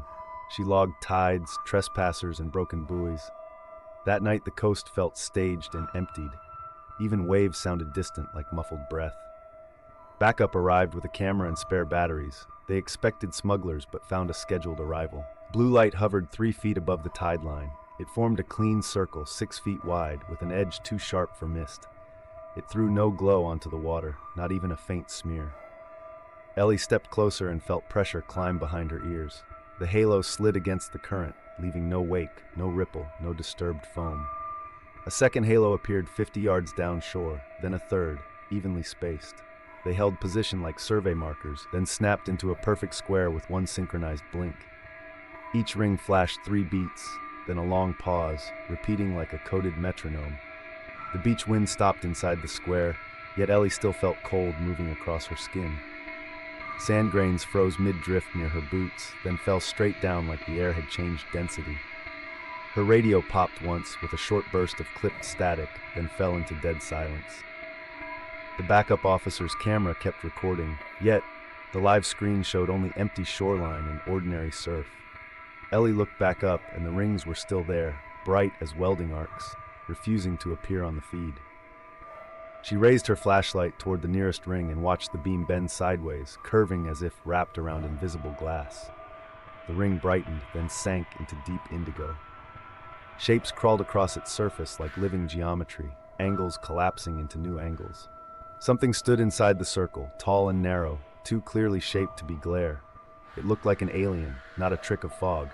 Limbs hung too long, elbows bending in wrong places. Its head tilted, smooth and unreadable, and two dark almond eyes held steady on Ellie. A thin mouth line opened, but no sound came out. Ellie felt a cold mind press against her thoughts. Not emotion, just presence and measurement. Images hit her in a burst. Ocean trenches like black wounds, earth from far above, then distant structures suspended over water. Her heartbeat slowed, forced into the ring rhythm. The backup officer spoke, but Ellie could not hear the words. The world dimmed, as if someone lowered every sound and color at once. The ring pulsed once, brighter than the others, and darkness dropped like a curtain. When sight returned, Ellie's clock read 12:17. 90 minutes were missing from her memory, cleanly cut out. The square formation was gone. The backup officer's camera card held nothing but fresh, empty space, as if the night never happened. Ellie did not get a second first encounter. She got aftermath. Before the rings returned, the shoreline infrastructure began failing in a pattern that felt planned. Buoy strobes went dark in sequence from west to east. Tide sensors reported normal numbers, while the waterline climbed anyway. Her radio picked up a low 3-beat thump beneath every channel, like a sonar pulse pressed into static. The backup officer filmed the horizon. Then the camera battery drained from full to zero in 1 minute. A blue glint appeared offshore. Not a halo this time, but a vertical seam of light rising from the water like a blade. The seam widened and revealed a hard-edged craft hovering inches above the surface, smooth and jointless, reflecting nothing. Under it, the ocean flattened into a perfect circle. Ellie saw aliens on the craft's underside, hanging as if gravity belonged to them, their long limbs folded tight, their eyes fixed on the rig. No ring framed them, no glow softened them. They were simply there, exposed and deliberate. Rig 7 went quiet again, but differently. Lights did not fail first. Sound failed first. The platform's generator vibration continued, yet the noise vanished, like someone removed the air that carries it. Ellie climbed the access stairs and felt her lungs working in a silent world. In the control room, the monitors were on, but no longer showed squares. They showed a rotating wireframe map of the rig, layers peeling back to reveal pipes and tanks like an X-ray. Symbols flowed over the map in tight streams, pausing at valves, joints, and weld seams. The 6 workers stood arranged in a neat line facing the sea, eyes open, hands lowered, breath shallow. An alien stepped onto the deck without climbing, as if it had been placed there between frames. Its skin looked slick and dark, with a faint blue sheen. 3 fingers touched a railing, and frost spread in branching geometry, then stopped at a perfect boundary. Ellie felt a message press into her mind. Not friendly, not hostile, just directive. Keep distance. Keep watching. Keep recording. The backup officer raised the camera and the screen filled with blue noise, but Ellie's eyes stayed clear. The alien turned its head toward her and held eye contact too long. The deck lamps flickered once, then returned. The workers blinked together and came back with empty minutes. Ellie looked down and saw wet footprints on dry steel, each print shaped like a narrow hand. Reports spread along the coast within days. Blue halos appeared near piers, channels, and open water. Each sighting followed a route, never random. The rings always formed squares or hex grids. Aliens were seen inside them, watching quietly. They never chased, yet people felt guided, pulled by the geometry. Ellie began collecting timestamps and distances. She compared tide charts to the pulse rhythm. 3 beats, pause, 3 beats, pause. The rhythm aligned with the ocean more than clocks. Some nights, the rings drifted against the current again, as if rejecting local physics. Water around them stayed unnaturally still, a calm disk inside moving surf. Fish surfaced belly up near the edge, then rolled and swam away unharmed, as if stunned and released. The rings started appearing in larger sets. 4 became 16, 6 became 36. They arranged into lanes offshore, like traffic patterns only they could see. When Ellie drove parallel to those lanes, her headlights seemed to lose brightness inside the glow. Her radio hissed in measured pulses. The backup officer's camera continued failing in the same way, showing normal darkness where Ellie saw indigo light. Ellie began to understand the rings were not just light. They were a filter, deciding what could be recorded. On October 15th, the sea began glowing everywhere. The glow spread across miles of water like ink in reverse, rising instead of sinking. A dome lifted from the surface, a mile high, formed without splash and without falling drops. Inside the dome, thousands of halos hovered in rows. Aliens stood within them like sentries, repeating posture, repeating distance, repeating the same 3-finger sign. The dome's inner surface looked like a curved screen, showing shifting geometric maps that mirrored the coastline. A message entered minds along the shore. It felt shared, not spoken, and it arrived with images instead of sentences. Earth from above, lit lines of cities, deep ocean trenches, then unfamiliar habitats built into water and air. The message carried a choice: join a wider order or remain isolated. Some people collapsed crying without knowing why. Some people walked toward the water and stopped at the tide line as if held there by invisible rules. When the dome fell, it left blue crystals scattered on beaches. Each crystal hummed faintly near human skin. Ellie touched one and felt her thoughts sharpen. She began hearing patterns inside radio noise. She began recognizing the 3-beat rhythm in ordinary sounds. The backup officer touched one and began drawing grids compulsively, as if compelled to map the rings. Both of them dreamed of the dome every night, always waking at the same minute. After that, Ellie's patrol notes became fragmented and obsessive. The backup officer vanished from all records, as if never employed. Blue halos still appear when the tide turns wrong. If aliens offer a choice, who decides the price? Comment your theory, like, and subscribe for more Shoreline Files.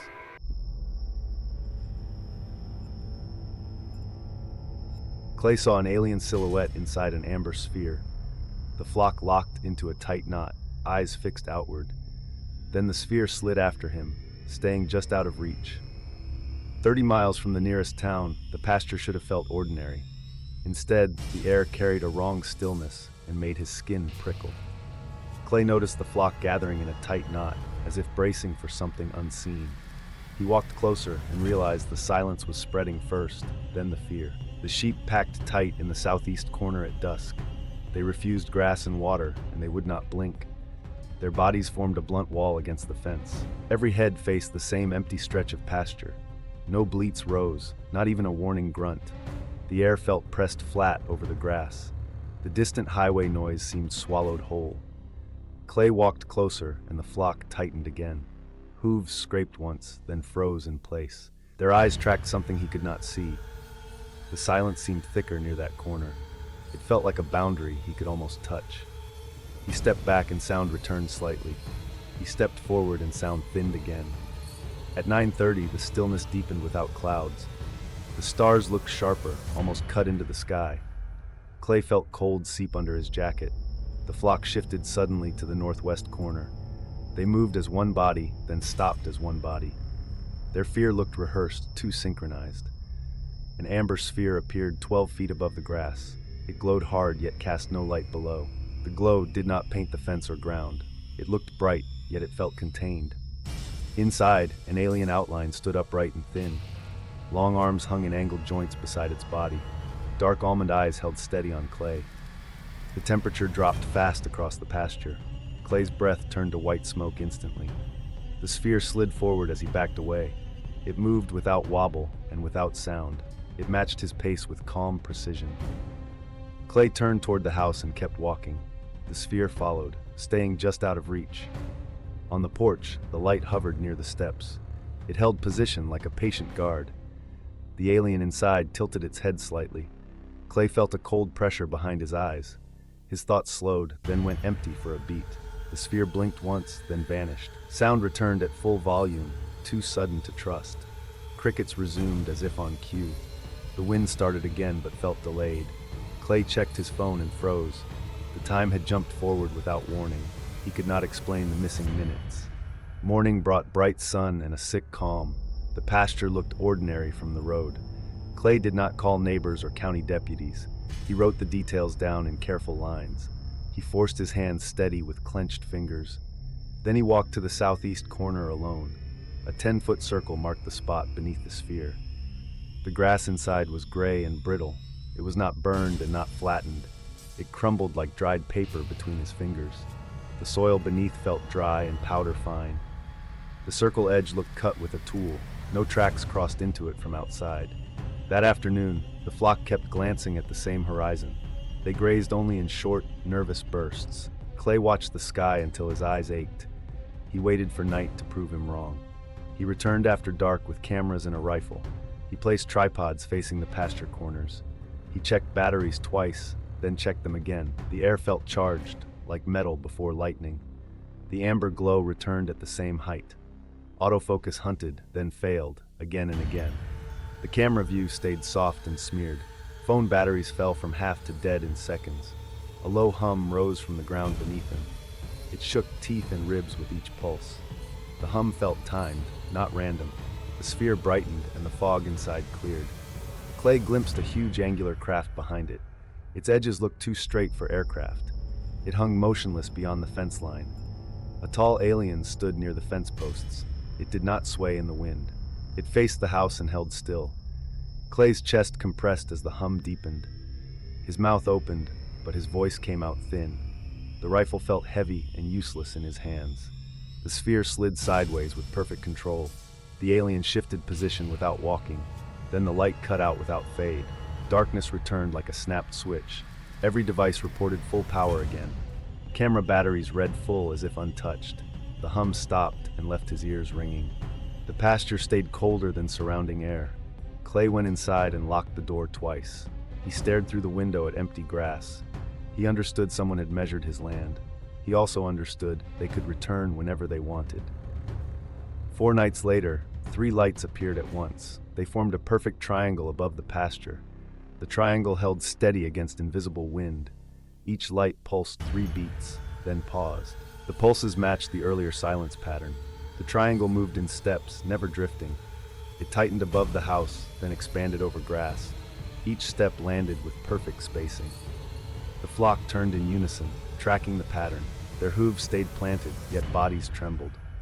One light stretched into a glowing cylinder. It held shape like rigid glass in air. The cylinder split into 8 threads of light. The threads wove symbols above the yard. Shapes folded into cubes and spirals. Then they refolded into impossible knots. Clay felt meaning press against his thoughts. No words formed, only direction and weight. His tongue tasted metal again. The air tightened around his ribs. The porch light flickered once, then steadied. The threads dropped lower over the dead grass circle. The brittle ring brightened from within, ember-like. A faint grid appeared across the ground. It aligned to the house and fence posts. Each grid intersection flashed once, then moved. The movement looked like counting and scanning. The wind stopped only inside the grid. Outside, grass still swayed in the night breeze. Inside, every blade held perfectly still. The grid lines brightened, then faded, repeating. Clay realized the pasture was a test field. The amber sphere returned beside the porch rail. It hovered closer than before, nearly arm length. The alien stood inside, clearer than ever. Its face looked smooth and wet stone. Dark eyes reflected no porch light at all. Long fingers rose, 3 at first, then more. It raised its hand toward Clay, slow and deliberate. The hum rose until Clay's vision shimmered. His mouth opened, but no sound came. He could not step forward or step back. His body felt pinned by invisible pressure. Images slammed into him in hard bursts. He saw animals viewed from far above, tagged and sorted. He saw pastures divided into geometric blocks. He saw underground chambers lit by amber pulses. He saw symbols carved into metal surfaces. Then those symbols peeled away like skin. One clear feeling remained: selection. The triangle pulsed faster and the grid tightened. The alien leaned closer inside the glow. Its eyes did not blink once. Then the light snapped upward at impossible speed. They vanished without trail or fade. The grid faded last, line by line. Sound returned in a rush, painful and loud. Clay staggered, still tasting metal. At dawn, the flock clustered again in full daylight. They formed a tight knot near the center field. Clay lifted his camera with shaking hands. The fence wire hummed faintly, then stopped. He saw amber glow reflected in the dark window. Months passed, and the dead circle slowly grew green again. Clay kept working, but watched the sky like a sentry. He avoided telling his daughter the full truth. Nightmares came anyway, always with 3 beat pulses. When the sheep bunched at noon, he felt dread bloom. Do you think the aliens were warning, mapping, or claiming territory? Comment your theory, like, and subscribe for more Ranch Files. At 3:17, Carlos's radio inhaled and exhaled with no signal. A UFO hovered above Bunker 12, pulsing blue through the darkness. Something tall waited inside, and his headlights forgot how to shine. Carlos Rodriguez followed one rule on night patrols. He never worked midnight on a new moon. On March 8th, he broke it for extra money. He wanted a gaming computer for his daughter. The northern sectors felt newer, quieter, and farther from help. No phone signal reached Sector E. The darkness that night felt thick enough to hold. Carlos started the midnight loop with a tight jaw. The new moon hid every ridge and marker. Sector lights sat far apart and felt useless. His tires whispered over gravel and dry salt dust. The radio hissed, then breathed like a hidden animal. Inhale arrived steady, then exhale dragged longer. He checked the channel knob twice, then froze. No signal should breathe with that rhythm. He drove past the A gate and counted fence posts. He logged each pump pad and each storage row. The air inside the cab thickened, then thinned again.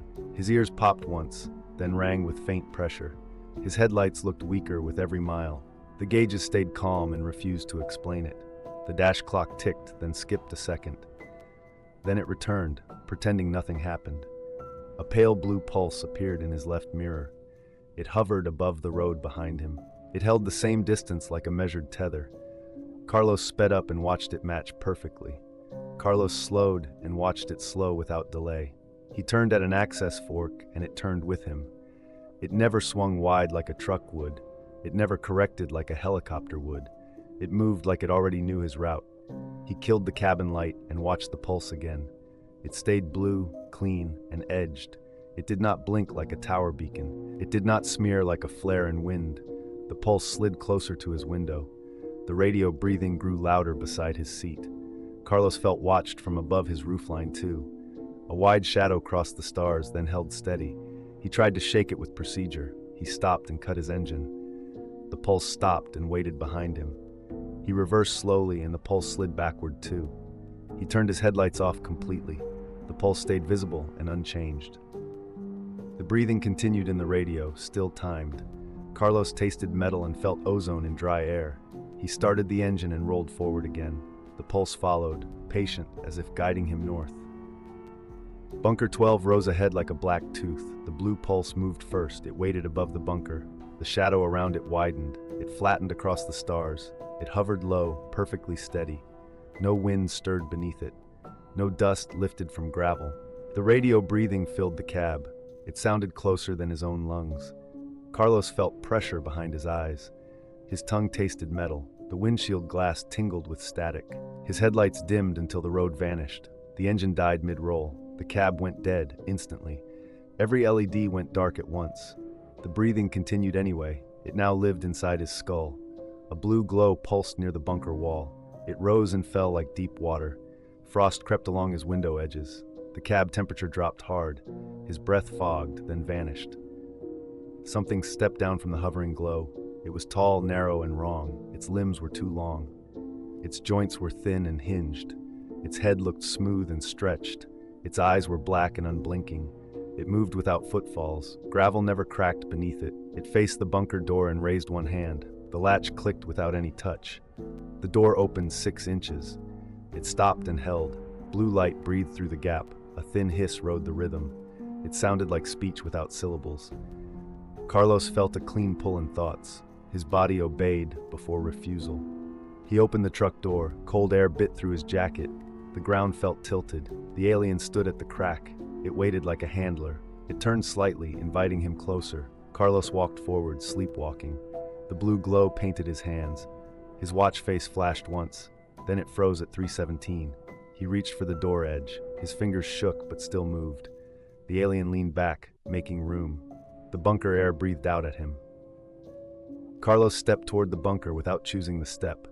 The air felt pressurized, then hollow, then pressurized again. Cold seeped through his jacket and into his bones.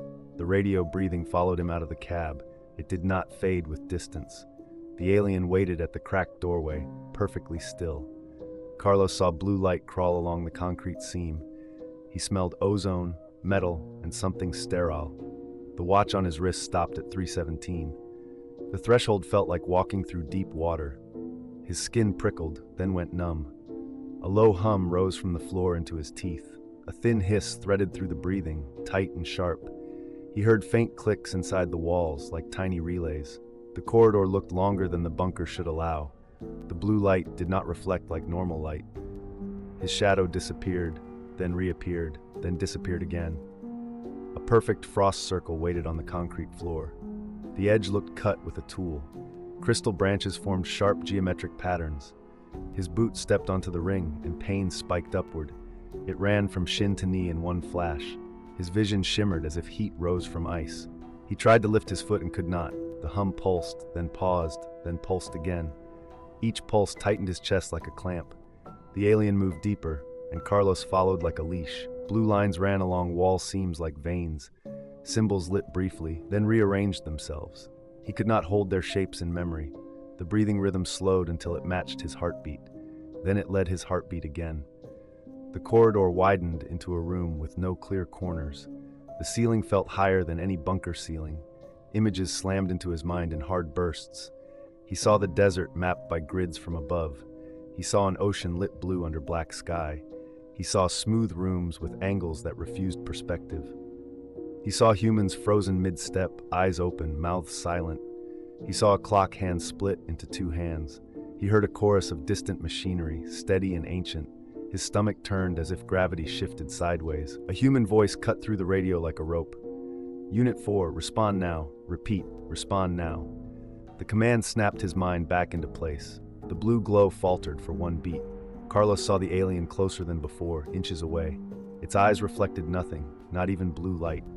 Then it faded backward into the glow. Carlos stumbled, turned, and ran for the truck. Behind him, the bunker door breathed once more. Back at the station, they showed him the recordings. For 66 minutes, Carlos never left the seat. He sat rigid, hands on the wheel, eyes unblinking. Yet the bunker camera showed the door open in blue light. Carlos understood he lost an hour while staying awake. What do you think the bunker did to him? Comment your theory, then like and subscribe for more Midnight Facility Files.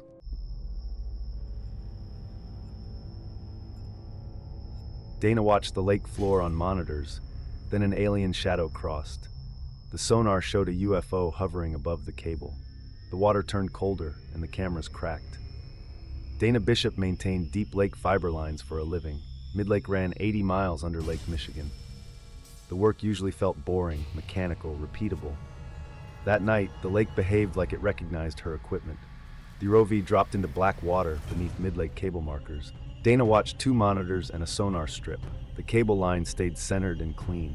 The thrusters held a steady pace. The lamps cut a narrow tunnel through silt. A hard sonar return appeared above the ROV. It tracked the ROV with perfect spacing. Dana checked for fish schools. The return stayed too stable. The return never drifted with currents. The return held 15 feet across. The camera feed darkened without losing resolution. A shadow slid across both lamp beams. The shadow moved with deliberate timing. It blocked light without scattering anything. It seemed to swallow light completely. The ROV yaw readout twitched once, then corrected itself. The altitude sensor jumped, then locked. The compass spun, then stopped. The audio channel filled with a low hum. The hum lasted exactly 2 seconds. Dana ordered a slow retreat along the cable. The shadow mirrored the retreat instantly. It stayed above the ROV like an escort. Dana saw a curved edge within darkness. The edge looked metallic and smooth. It reflected nothing back at all. A second shadow joined the first.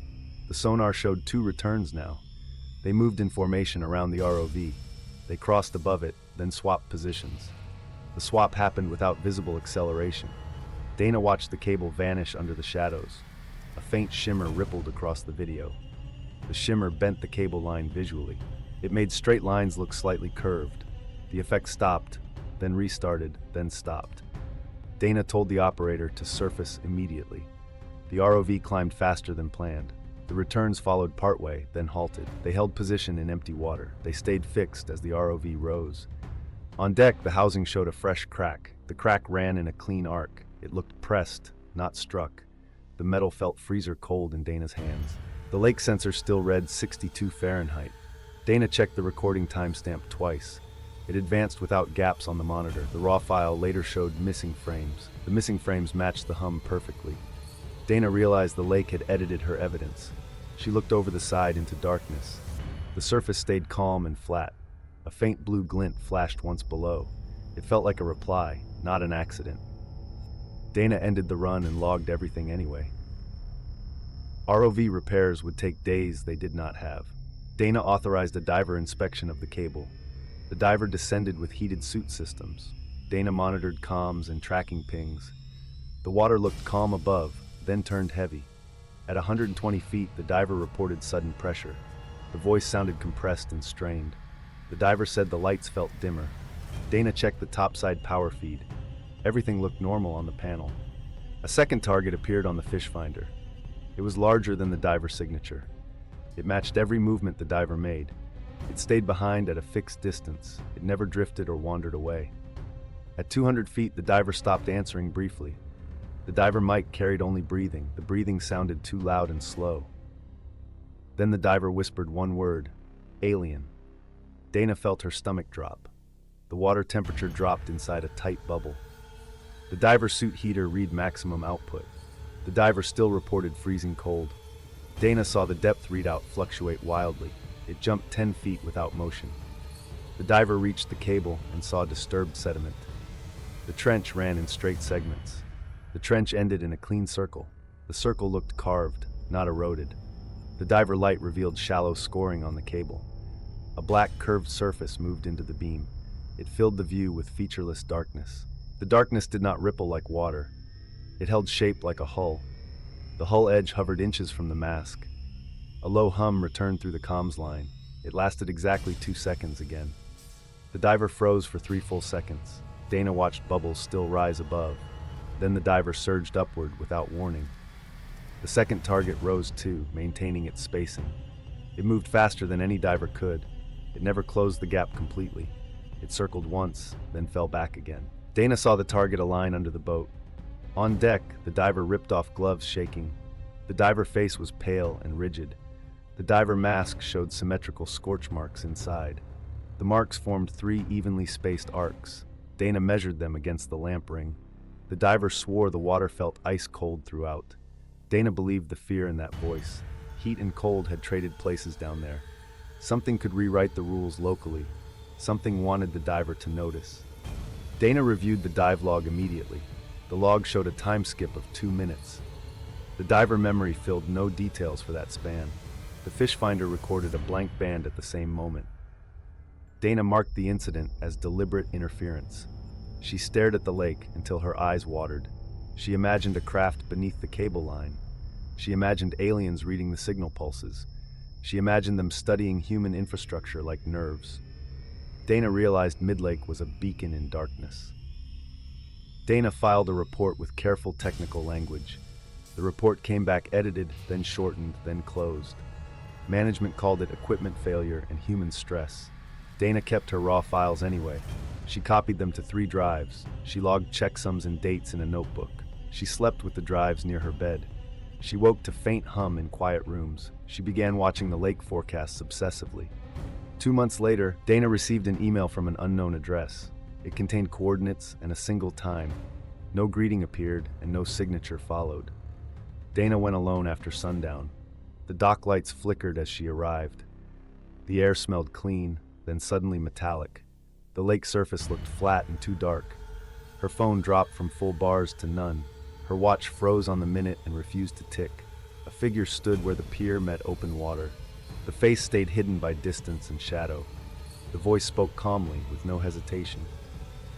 The voice said the lakes contain deep water anomalies. The voice said the anomalies respond to cables and hulls. The voice said the anomalies are not local wildlife. Dana asked about the shadow above her ROV. The voice answered with one word, alien. Dana asked why the housing turned freezer cold. The voice said field effects can rewrite temperature. Dana asked what they wanted from Midlake. The voice said they wanted signal structure. Dana drove home feeling watched from behind the horizon. She replayed the first encounter until dawn. The shadow always moved the same way. It crossed the lamps with measured speed. The hum always lasted 2 seconds exactly. The sonar return always held perfect spacing. Dana realized the craft was testing her sensors. It was learning what her gear could detect. She found missing minutes in the video metadata. The files jumped forward without corruption. The gaps aligned with the hum every time. The gaps aligned with sonar saturation spikes. It felt coordinated, not accidental. Dana returned to the cable charts and traced every incident. Each event clustered near deeper troughs. Each event happened during low surface traffic. Each event ended with device anomalies on deck. Her laptop fan surged during playback. Her home lights dimmed once during file copying. She stopped using cloud storage entirely. She sealed one drive inside a metal box. The box still vibrated faintly on some nights. Dana began seeing after images of circles in her vision. One evening, Dana opened the newest drive copy.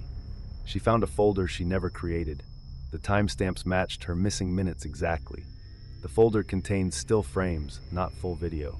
Each frame showed the cable from above, perfectly centered. The lighting looked impossible for that depth. A dark arc hung above the cable in every frame. In the final frame, the camera looked upward. The screen filled with a human eye, wide open. The iris pattern matched Dana's own eye. The reflection showed the ROV lamps behind it. Dana understood the worst detail immediately. The craft had used her camera as a mirror. It had recorded her watching it record her. Dana stopped taking deep lake jobs after that night. She keeps the drives hidden and checks them monthly. She hears the hum in silence and flinches. Why would they archive her eye, not her footage? Drop your theory, then like, subscribe, and stay alert.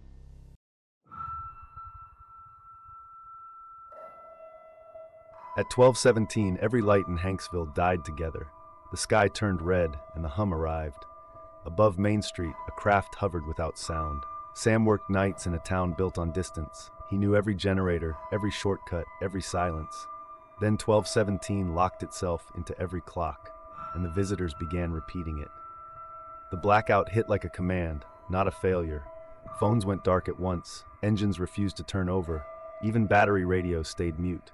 Sam stepped outside and felt pressure in his teeth. The air tasted dry and metallic. The sky was not night anymore.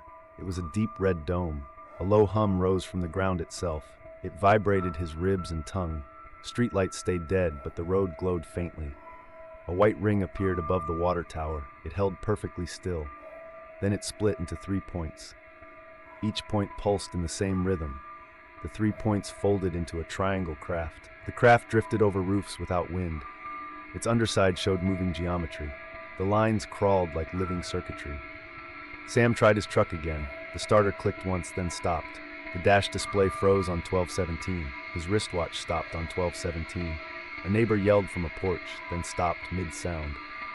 The mouth stayed open, but no voice came. Sam heard his own heartbeat vanish. The hum replaced it. The triangle craft lowered until it filled the street. A blue-white glow spilled downward. It did not reflect on windows. It did not cast shadows. Figures appeared inside the glow. They were tall and thin, their joints bent in wrong angles, their heads tilted together in perfect unison. One figure raised a hand toward Sam. The hand had long fingers. The fingers opened and closed slowly. Sam felt a thought, not a sound. The thought carried one number only: 17. The red sky snapped back to black. Power returned in one breath. Cars restarted all at once. The hum ended cleanly. Sam checked his phone time. It read 12:17 again. The call logs were blank. His camera roll showed only static. After that night, 17 began hunting the town. Sam woke at 1:17. He woke at 2:17. He woke at 3:17. He stopped trusting sleep. Every morning he found new 7s and 1s. Receipts ended in 17. Fuel pumps stopped on 17 cents. Mile markers blurred, then sharpened. Sam drove the town limits at dusk. He watched the sky for triangles. He watched the desert for rings. The hum returned before the lights changed. At 3:17, the street sign rotated by itself. The bolts stayed rusted and fixed. The sign turned anyway, smooth and silent. Sam filmed it, then lost the file. A generator at the diner spun backward. The light stayed bright and steady. The engine notes stayed normal. The mechanic swore it was impossible. Near the courthouse, dead trees budded green overnight. The leaves looked too glossy. They held no insects. They held no smell. Sam followed the hum to the center road. There, asphalt had been rewritten. A huge 17 burned into the surface. It was 20 feet wide. He knelt and touched the edge. The asphalt felt warm, then cold. His fingertips tingled, then went numb. The hum shifted into a higher tone. A small sphere appeared above the 17. It hovered at head height. It was blacker than night. It swallowed his flashlight beam. The sphere unfolded into a thin disk. The disk split into 6 smaller disks. They arranged into a perfect hexagon. Then they rotated without moving air. From the hexagon, 2 beings stepped forward. They were thinner than the first night. Their skin looked matte and smooth. Their faces lacked clear features. Sam tried to speak, but his throat locked. He tried to run, but his legs lagged. The beings did not chase. They only watched. A new thought entered his mind. It carried images, not words. Sam saw Hanksville empty and preserved. He saw a crystal tower at the center. He saw the triangle craft under the town. He saw tunnels beneath every home. He saw the number 17 pulsing like a heartbeat. The discs rose together and vanished. The sphere winked out last. The huge 17 remained, still warm. The next month, the pattern came back stronger. It always chose the 17th. It always began at 12:17. Sam started counting days like a prison wall. On the 17th, the horizon dimmed early. The stars looked closer than normal. The hum arrived before midnight. Sam felt it inside his organs. At 12:17, the town died again. Not just power. Sound died too. Wind stopped. Dogs stopped barking mid-breath. A ring of blue light formed above Main Street. It expanded slowly across the sky. The ring became a dome. The dome pressed down like heavy glass. Inside the dome, dozens of triangle crafts appeared. They held formation in a grid. Beneath them, small spheres drifted street to street. Beings walked between houses with measured steps. Their bodies moved too smoothly. Their heads turned together on exact timing. They never touched doors. Where they looked, reality changed. Paint peeled, then restored. Cracks sealed, then reopened. A mailbox aged 50 years, then reset. Sam watched his own shadow detach from his feet. It slid across the porch by itself. It rose and stood beside him. It copied his posture. The shadow shape wore his outline, but wrong. Its eyes were empty holes. It tilted its head, then held still. The hum grew louder. A triangle craft lowered above Sam's street. A beam fell onto the asphalt. The beam drew a new 17 in light. The light sank into the road. 2 beings approached the beam edge. They stopped and faced Sam. One lifted a long hand. The other tilted its head farther than bones allow. Sam felt heat behind his eyes. He saw a corridor of red sky. He saw Hanksville from far above. He saw the town slide sideways in space. He grabbed his keys and ran for his truck. The engine started, then stalled. The dashboard froze at 12:17. The steering wheel felt numb. A sphere floated into the windshield view. It showed a moving image on its surface. The image was Sam driving, but empty-eyed. The image smiled wrong. The dome began sinking lower. Streetlights bent inward toward its edge. Dust rose, then hung in place. The air thickened like cold water. Sam forced the truck into neutral and pushed downhill. The tires rolled without sound. The hum filled everything. His thoughts came in broken pieces. At the town limit sign, the road vanished for a second. The desert became a black wall. Then the road returned, slightly shifted. Sam blinked and found himself outside the dome. He fell to his knees on gravel. Behind him, Hanksville looked normal again. Then the town lights flickered once. A faint blue dome flashed and disappeared. The hum stopped, leaving silence too wide. Sam drove away before dawn. In his mirror, the town shrank into darkness. At 3:17, his phone lit up by itself. The screen showed one message. It showed only 17. Hanksville acted like a timed experiment, not a haunting. The repeated 17 looked like a control signal. The crafts and beings behaved like surveyors. Sam escaped, but the pattern followed his sleep. What would you do at 12:17 inside that dome? Like and subscribe for the next report.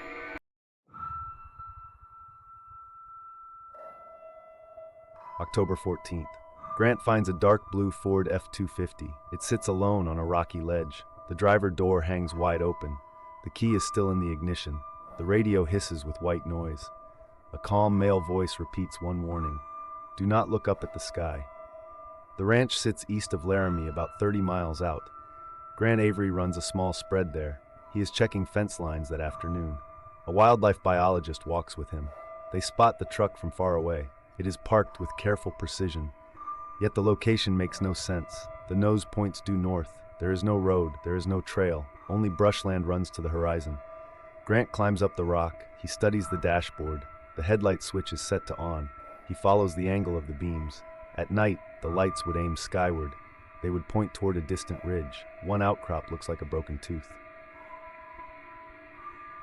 Grant calls the sheriff office. Deputies arrive before sunset, then another unit joins them. They photograph the ford and the ledge. They tag the tire tracks below. They scan the brush with lights kept low. No prints lead to the door. No trail leads away. A deputy leans into the cab without sitting down. The key is still in the ignition. The seat is clean. The floor mat has no new grip. The radio never settles. The calm voice repeats the same sentence, steady and patient. They decide to hold the scene through the night. 2 units park below the rock with engines off. They watch the open door in a handheld scope, then switch to thermal. The cab stays cold and empty. Near midnight, the static changes cadence. The pauses between repeats stretch longer. Everyone feels pressure in their ears, like a storm building. A faint hum rises from the ground and fades. Around 3:17, the Ford headlights flicker once, as if they breathe. Nobody touches the switch. The open door does not move, yet the beams tremble in place. At dawn, Grant climbs back up with the deputies. The inside of the windshield is suddenly covered in dense writing. Every line says the same thing. Do not look up at the sky. The marks look fresh, with uneven strokes and crowded lines. A deputy tries to rub one word with a glove. It does not smear. It feels set into the glass. Someone tries to take photos. One phone camera freezes on a black screen. Another captures a single frame of pale light and then crashes. Nobody says what they think it resembles. More people arrive as word spreads. By late afternoon, one volunteer does not return from the brush. His radio clicks once, then plays the warning on a loop. They find boot prints that end in bare dirt with no next step. Night brings more vehicles. A second truck appears along a dry wash. A sedan turns up on a dirt turnout. An ATV sits by a fence gate. Each one matches the pattern. Door open, key in place, radio warning, headlights aimed upward. Grant becomes a staging point. Deputies, volunteers, and neighbors rotate through his ranch. They tape windows, aim lights at the ground, and repeat the rule out loud. Eyes down, then people begin to vanish. A deputy walks behind a barn and never returns. A volunteer reaches into a cab to shut off a radio and is simply gone. The door stays open. The key stays in place. On the third night, power cuts out across the ranch. Phones glitch. Floodlights die. A truck rolls into the yard without an engine sound. Its headlights snap on and rake the roofline. A porch voice calls Grant's name in a missing deputy voice and repeats the warning. Panic breaks the group. One volunteer lifts his head for direction, then freezes, then steps forward into nothing. A ranch hand grabs him and vanishes too. Grant runs to the horse barn with his chin tucked. Heavy steps move above the loft, too deep for boots. A voice outside imitates the wildlife biologist, begging him to open the door while repeating the warning in perfect rhythm. The voice laughs in stacked tones. Grant climbs into the root cellar and pulls the hatch shut. Above him, the heavy steps pause over the boards as the warning shifts from the yard into his skull. Morning arrives with brittle light. The power returns without a reset.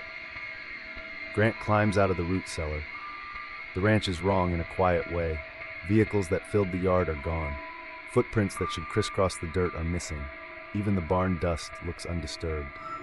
Grant drives to the sheriff office. The building is open but half lit. Fewer deputies remain than there should be. They confirm what Grant already senses. More people are missing. Some vanished near vehicles. Some vanished inside their own homes. In several places, a radio was found playing the warning on a loop. Search teams return to the ledge. The Ford is there again, exactly placed. The writing still coats the windshield. The letters look deeper now, more like an etch than ink. They find the missing truck owner inside his own vehicle miles away.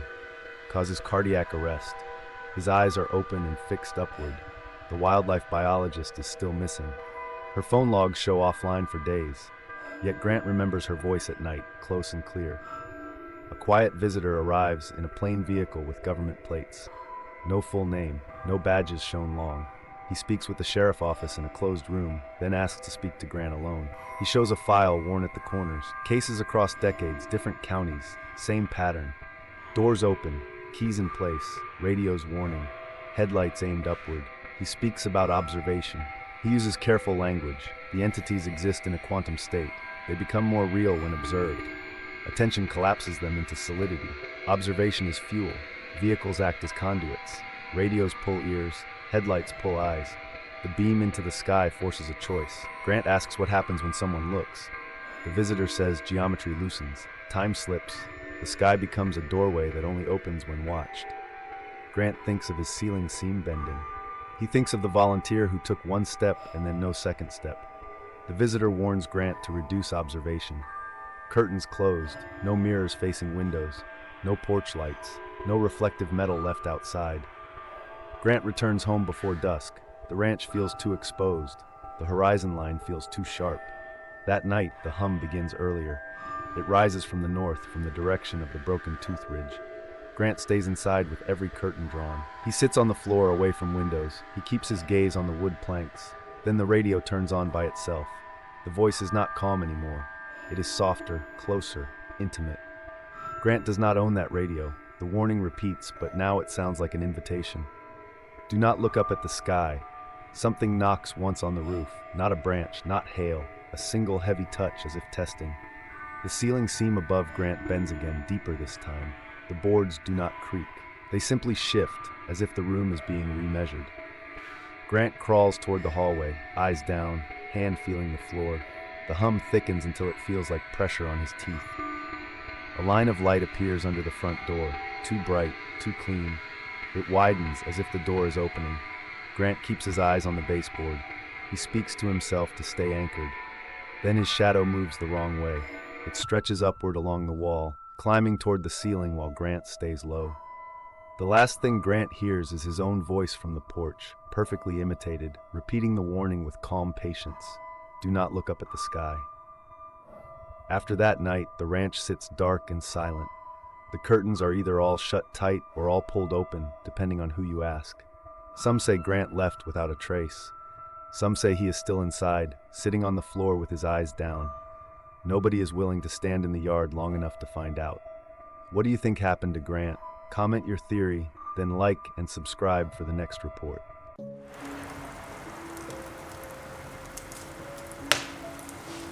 Elena stepped outside her tent and saw a silent UFO hovering over Three Sisters. 3 white orbs circled it in a perfect triangle, like escort lights with no beam. Then an alien voice entered her mind and said, "Elena, slow and calm." Elena is a landscape photographer from Denver. She came for night skies and empty desert. The orbs looked bright, yet the ground stayed dark. No lights spilled onto sand or stone. A deep vibration rolled through her bones, and a voice inside her mind said her name. Elena fled to a ranger station. The ranger listened without surprise and showed her a thick folder called the Echo Files. It held decades of reports about lights, voices calling names, and missing time. Old university research from the 1990s was shut down without explanation. One visitor vanished after trying to communicate. A former ranger later died from sudden heart failure, leaving photos of tall figures with faces lost in darkness. Morning arrived with pale sun and a dry, restless wind. Elena returned to the campsite with the ranger and several helpers, moving slowly as if the ground itself could mislead them. The tent was down, not torn by weather but pressed and folded in a way that felt intentional, with stakes pulled cleanly from the soil and laid beside the fabric. Her gear had been shifted by inches, small enough to doubt her own memory, yet too consistent to ignore. The flashlight she kept in her pack was gone, and they found it standing upright on a boulder as if displayed, perfectly centered inside a ring of 12 stones set with measured spacing. No footprints surrounded the boulder, no scuffs, no drag marks, only smooth sand that looked untouched since yesterday. Elena tried to rationalize it as a prank, but nobody in that group laughed, and nobody offered a simple explanation. Elena checked her camera files with trembling hands. Every image she remembered taking of the orbs was missing, replaced by frames of empty sky that matched the same angles and settings, like the scene had been edited after the shutter clicked. One final photo remained, and she knew she did not take it. It showed a tall figure near the Three Sisters rocks, too straight and too still, with proportions subtly wrong. Shoulders narrow yet towering, limbs too long in the dim. Where a face should be, there was only a clean patch of darkness, not shadow, more like an absence that refused detail. The ranger studied it in silence, then said it matched an older case photo kept in the echo files, taken years ago by a former ranger who later died after similar encounters. As they packed up, Elena heard her name again, faint and distant, carried on no wind she could feel. She did not tell anyone. The others kept their eyes low on the trail, and the desert around them felt charged, as if waiting for a single upward glance. The escalation came in daylight, which made it harder to dismiss and easier to fear. Reports poured in from observation point, and Elena returned with the ranger to meet a loose cluster of locals who claimed they had seen the lights under a clear blue sky. From the overlook, the desert spread wide and bright, yet the air above the rock formations looked subtly distorted, like heat shimmer without heat. Then 3 white orbs appeared, clean and featureless, hanging motionless for a heartbeat before sliding into a pattern that felt deliberate. They moved in arcs that resembled star charts, turning at sharp angles with perfect timing, as if tracing constellations no human had named. People pointed and argued in whispers, yet none of them stepped forward. When the orbs shifted closer, the ground beneath them stayed unlit, as if the brightness existed only for eyes, not for the world. Elena felt the change before anyone else noticed. Sound dulled, her breath seemed far away, and the edges of the landscape widened as if she was seeing through a lens with the wrong focal length. In her mind, a tall presence took shape, more than 2 meters, calm and unmoving, its skin threaded with organic circuit-like patterns that pulsed faintly in a rhythm she could not count. It did not speak aloud. It pressed meaning directly into her thoughts, telling her that photography captured only a small truth, and that the larger truth required transformation. For a moment, Elena saw layers of reality peel back, time folding and sliding sideways, distance behaving like a suggestion instead of a rule. She tried to hold on to names, to her own history, to the feeling of her hands, and then the world snapped back with people staring at her as if she had been gone. Her phone clock and wristwatch no longer matched, separated by several hours, and when she checked her messages, she found a new text from an unknown number. It told her to return alone tonight to Three Sisters, promising to show her what she was ready to see. The ranger warned her about missing time and mimic voices, but Elena listened and still made her choice. Night returned with a clean, starless darkness. Elena drove back alone to Three Sisters. Headlights kept low, eyes fixed on the road line. She parked far from the rocks and walked the last stretch on foot. The desert felt staged, too still, as if wind had been told to stop. She carried her camera, spare cards, a small recorder, and a few markers to anchor her mind. She did not bring a flashlight. She rebuilt the circle with the 12 stones, placing each one where she remembered it. The flashlight stood upright again on the boulder, though she could not explain how it returned. Elena set her camera on a tripod aimed at the open sky above the rock spires, then placed a second device on the ground facing the circle. She whispered her own name once to test the air. The sound fell flat, absorbed as if the desert refused echoes. The orbs arrived without travel. One moment the sky was empty. The next moment 3 white spheres hung above the rocks. They held their triangle with strict precision, rotating slowly as a single unit. The light looked bright enough to burn, yet it did not touch sand or stone. Elena felt the familiar vibration build in her bones, deeper than fear, deeper than sound. She kept her chin level, refusing the instinct to tilt upward too far. A fourth presence made itself known, not as a shape at first, but as pressure. Elena sensed a tall figure just beyond her direct sight, positioned where her camera aimed, meaning pushed into her thoughts, calm and weighty, asking her to step into the circle. Elena understood then that the warning was not about the sky itself. It was about attention, about the direction of the mind. She realized the orbs were not the visitors. They were the escorts, the markers, the instruments that guided focus. Alina stepped forward. The moment her boots crossed the stone ring, the world thickened. Time lost its clean order. The desert around her became layered, like multiple versions occupying the same space. The tall figure resolved in her inner vision, over 2 meters, skin threaded with organic circuit patterns that pulsed softly. It did not speak with words. It showed her a concept of watching that felt endless. Beings outside time, observing a world that changes too fast to hold. Loneliness flowed from it, not human, but unmistakable. Alina felt herself becoming a surface they could touch without breaking. 3 hours passed on her devices. Inside her mind, it felt like weeks. She saw static as a language, noise as a carrier, light as a grammar. She learned to look without feeding the wrong kind of observation, to measure reality without collapsing it. When the pressure released, Elena found herself standing outside the circle with her camera still recording. The orbs were gone. The air was normal again, yet she could now see faint currents in the darkness, lines of energy threading through the desert. After that week, Elena was seen less and less. Some say she moved closer to the desert. Some say she never left Three Sisters again.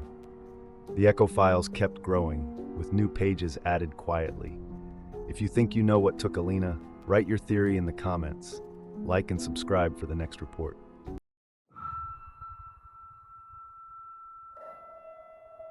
Raymond stepped into river water that felt warm as a bath at 10:30 p.m. A green-blue glow pulsed under the surface, then a dome of water rose on its own. Inside the dome, a dark solid shape flashed bright, and 4 divers never came back.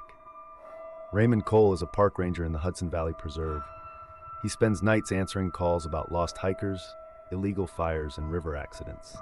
On August 14, 2022, a woman called at 10:30 p.m. from Riverside Beach. She said the river was glowing green-blue and felt strangely warm. She also said 4 friends went under to check the light and had not resurfaced for 12 minutes. Raymond drove out expecting a rescue. What he found did not behave like water, weather, or panic. Raymond stepped into the river and the shock never came.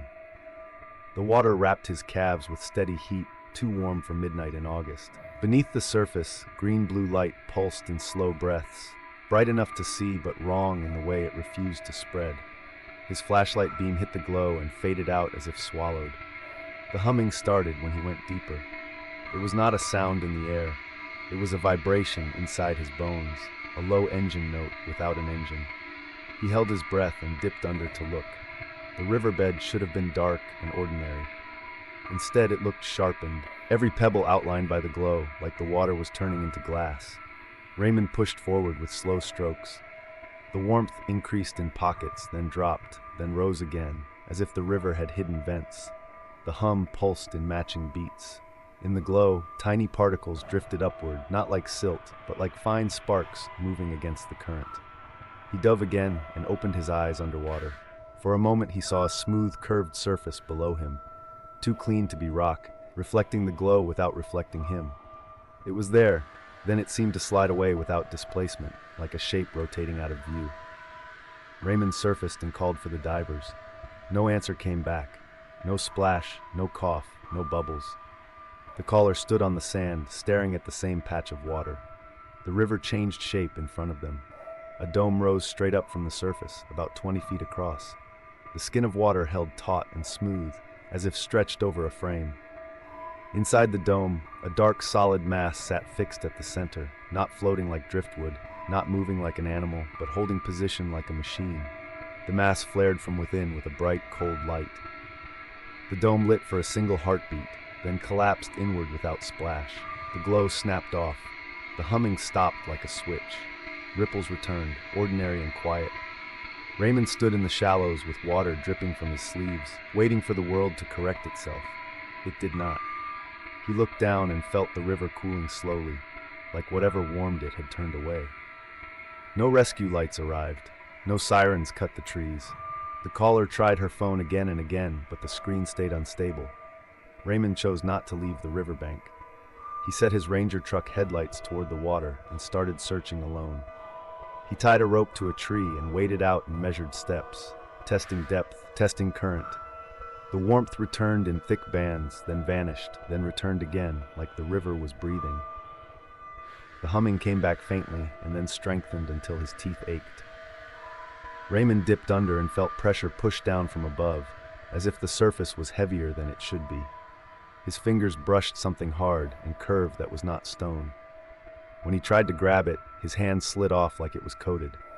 He surfaced and moved laterally, keeping the collar on shore behind him. The glow pulsed farther out, a clean patch that kept distance. Each time he stepped toward it, it drifted away with no visible flow. Minutes stretched and stayed empty. No bubbles, no lines, no bodies. The river stayed quiet, almost polite. Near the edge of the glow, his boot struck something that rang softly. He pulled up a piece of diving gear from the bottom. It had no brand marking and no serial number. It weighed almost nothing. The gauge face did not show numbers. It showed geometric symbols that rotated slightly when he tilted it, as if meaning depended on angle.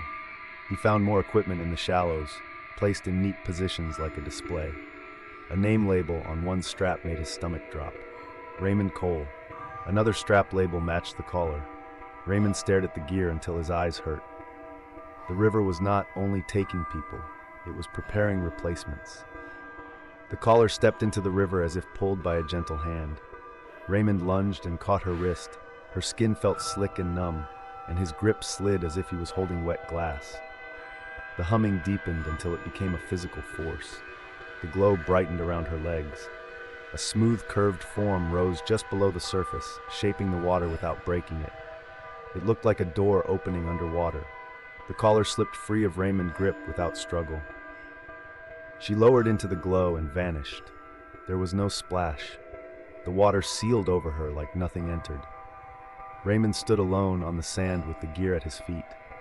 The warmth drained from the shallows in minutes. The humming stopped. The glow disappeared. He did not leave.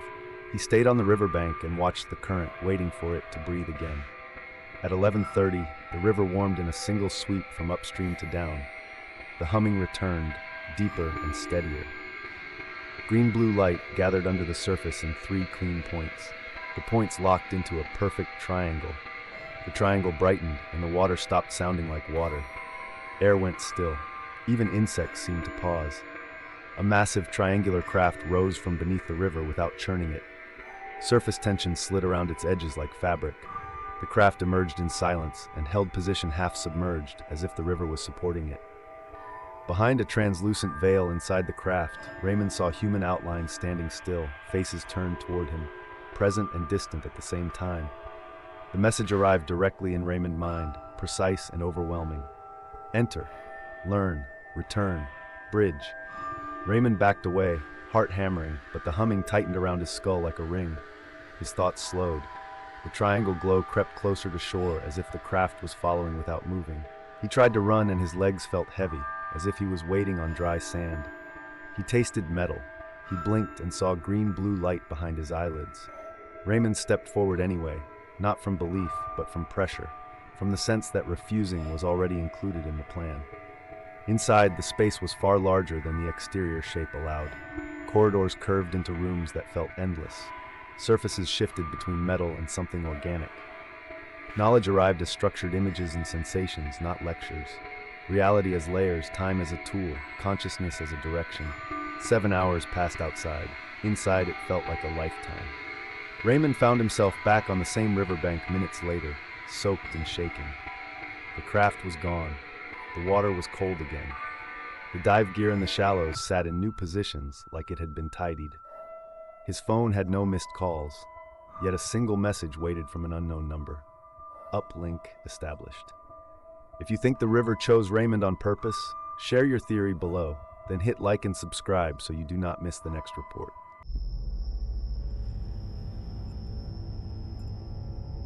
Josh saw a white pillar rise beyond the mountains.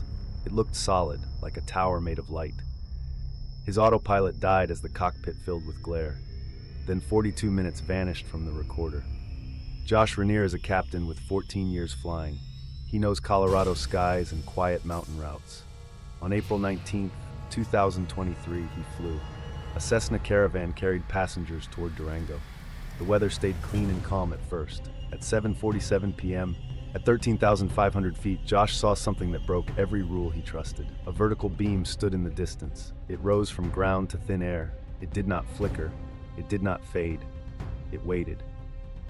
Josh kept the nose steady and watched the horizon. The beam stayed perfectly upright. It looked wider than a building.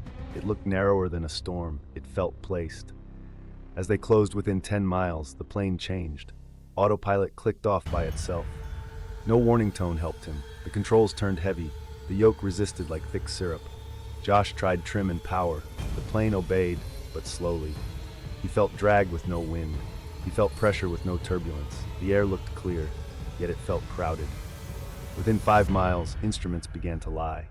The attitude indicator rolled in circles. Altitude jumped up and down. The compass spun clockwise while they flew straight. Even the cabin lights dimmed, then returned. Josh called air traffic control. His radio hissed with clean static. A thin tone rode under the static. It matched the beam rhythm in his eyes. He tried the second radio. The same result. Then the cockpit flooded with white. Not sunlight, not lightning. A uniform glare that erased edges. Josh could not see the panel. He could not see the windshield frame. Only white and pressure. A thought pressed into his mind. Climb. Go higher. Enter the light. It felt calm and final. It did not feel like his own thought. Josh fought it by routine. Hands on yoke, eyes on memory, breath measured. He lowered the nose slightly. He held speed. He refused the climb. The white held for a short stretch. Then it snapped away. Dark normal sky returned at once. The beam was gone. The instrument steadied. The controls felt normal again. Josh looked at GPS and felt cold. They were south of their route. They had passed Durango by 20 miles. They felt only minutes had passed, but the cabin clock did not agree. After landing, Josh expected a normal debrief. Instead, the timeline looked damaged. He requested the cockpit recorder. The file ended early. A long blank span sat in the middle. No hiss, no corruption, just clean absence. 42 minutes were gone. Flight data made it worse. Actual flight time read 81 minutes. Engine logs showed 62 minutes. That gap did not match any failure Josh felt. No alarms, no emergency call, no record of a shutdown. The GPS track showed a discontinuity, a smooth line, then a jump. The aircraft appeared 20 miles past Durango, as if a slice of sky was missing. Josh asked maintenance to pull fault codes. They found none, no voltage spike, no avionics fault stored. Yet Josh clearly remembered autopilot dropping. He remembered the yoke turning heavy. He remembered instruments spinning. He requested ATC audio. Controllers logged a loss of contact longer than Josh perceived. They reported position updates that did not match. Then the plane returned to radar as if it rejoined the network. Josh listened to the seconds before the gap. Static thickened. Instrument tones rose. Then silence. He listened to the first seconds after. He heard his own breathing, fast, shallow. Then his voice repeated one sentence. It still has not landed. It still has not landed. It still has not landed. Josh did not remember saying it. The words sounded like a loop, not panic, not conversation, a warning spoken through him. He tried to reconstruct the missing span. He wrote a minute-by-minute statement. Beam, whiteout, pressure to climb, then a hard cut in memory. Nothing would fill that blank.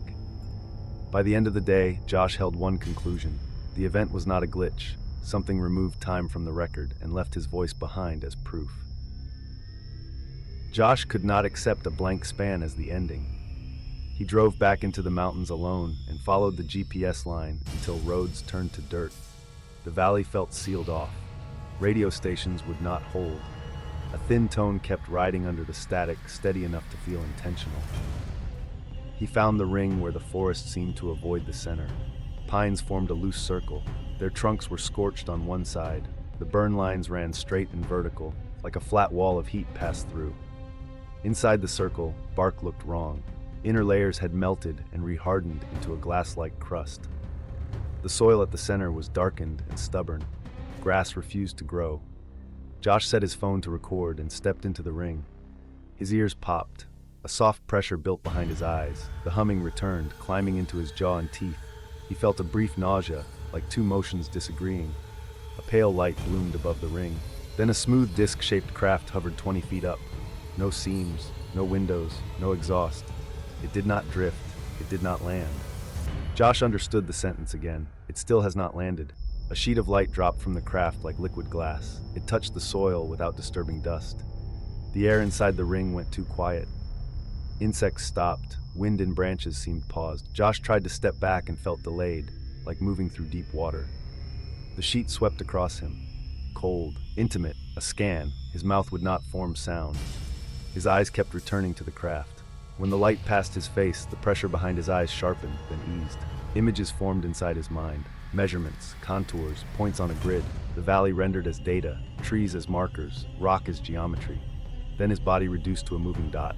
A message arrived without sound. System survey, terrain, vegetation, life. Human is one data point, only classification. But the scan did not end when the light withdrew. Josh still felt the hum inside his teeth. His heartbeat stayed locked to an invisible rhythm. He looked at his hands and they seemed slightly late, a fraction behind his intention. He tried to blink away the afterimage. A faint circle lingered in his vision, not light, more like an outline pressed into his eyes. When he looked at trees, their trunks seemed to hold vertical grid lines for a second. When he looked at the ground, he sensed distances without measuring. He lifted his phone. The screen brightness changed by itself. The camera app opened without his touch.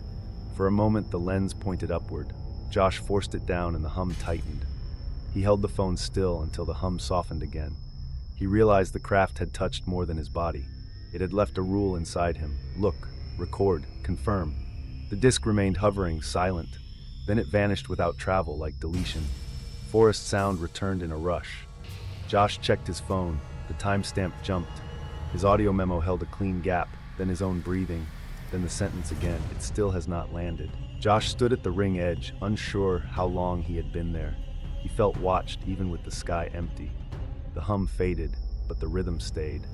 Josh kept flying, but something stayed with him. He hears the thin tone in quiet moments. He keeps receiving reports from other pilots. Different routes, same description, a pillar, a whiteout, a missing span that no device can explain.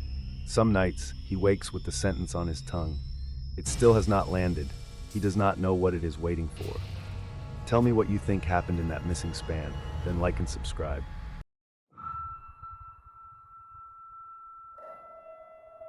What if a star dropped too low and stopped above your intersection? What if 4 beams pinned 4 roads like a trap laid for traffic? And what if the only thing it said inside your head was, "You are seen"? Maria was driving an ambulance through rural Wyoming. An elderly patient lay strapped to the stretcher. The road ahead was empty. Near a remote crossroads, the daylight changed. A white light hovered about 50 feet above the intersection. It looked like a star that fell too low and stopped. It folded into itself like a flower opening backward. 4 separate beams reached down at once. One beam pinned each road leading into the intersection. The beams did not spin. They held steady, like instruments aimed at traffic. When the beam touched the ambulance, the engine cut. The cabin went silent. No vibration, no fan, no ticking plastic. Maria tried to inhale. Her chest did not move. She tried again. Nothing. Panic hit like a physical shove. Her body screamed for air. Her lungs stayed empty. She tried to move her fingers. They stayed curled around the strap. She tried to turn her head. Her neck would not obey. She tried to swallow. Her throat locked. Her mind raced anyway. Heart attack, stroke, seizure, gas leak, carbon monoxide. None of it matched. None of it explained the frozen air. She tried to look at the patient. Her eyes moved, but slowly, like her gaze had to push through syrup. The patient was still, chest not rising, eyes half open.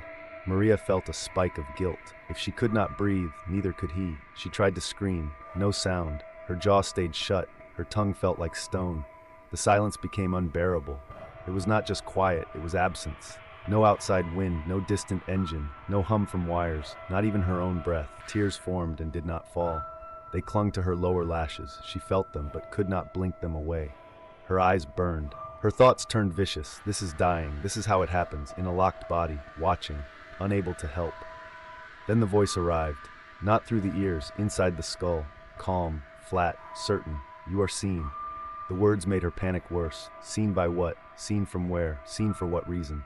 Her mind searched for cameras, drones, helicopters, nothing, only the light. She tried to force her gaze away from it. She tried to focus on the dashboard, the glove compartment, her own hands. Her attention snapped back to the windshield. Like the light owned her focus. She tried to pray. The prayer broke apart. She could not hold a sentence. She could only repeat a few words. Please, please, please. Her fear became mechanical, a loop, a trapped animal circling a cage. Her body demanded movement, her body demanded air, but the cage did not open. The voice did not repeat, it did not comfort, it did not threaten. It simply existed in her mind like a stamp. You are seen. The freeze cracked. Maria got a thin inhale. It burned like ice. Her fingers twitched. The world was no longer perfectly locked. She ripped her belt free and shoved the door. The latch clicked too loud. She fell onto the shoulder, knees in gravel, hands scraping stone. Her breath came in stutters like the sky could shut it off again. The intersection was ahead. The white star still hovered above it. 4 beams still pinned the 4 roads. They did not light the ground. They only made the air look sharp. Other vehicles sat inside the beams. A semi stopped on one approach, a small car creeping on another. A 4th vehicle frozen short of the line. No one moved like they should. Maria stumbled toward the semi and tried to shout. Her voice came out thin. No answer. Near the truck, her vision slipped. One breath, she was beside the cab. The next, she was seeing the underside, axle, road grit, and a small metal cube fixed beneath the chassis. No bolts, no straps, just attachment.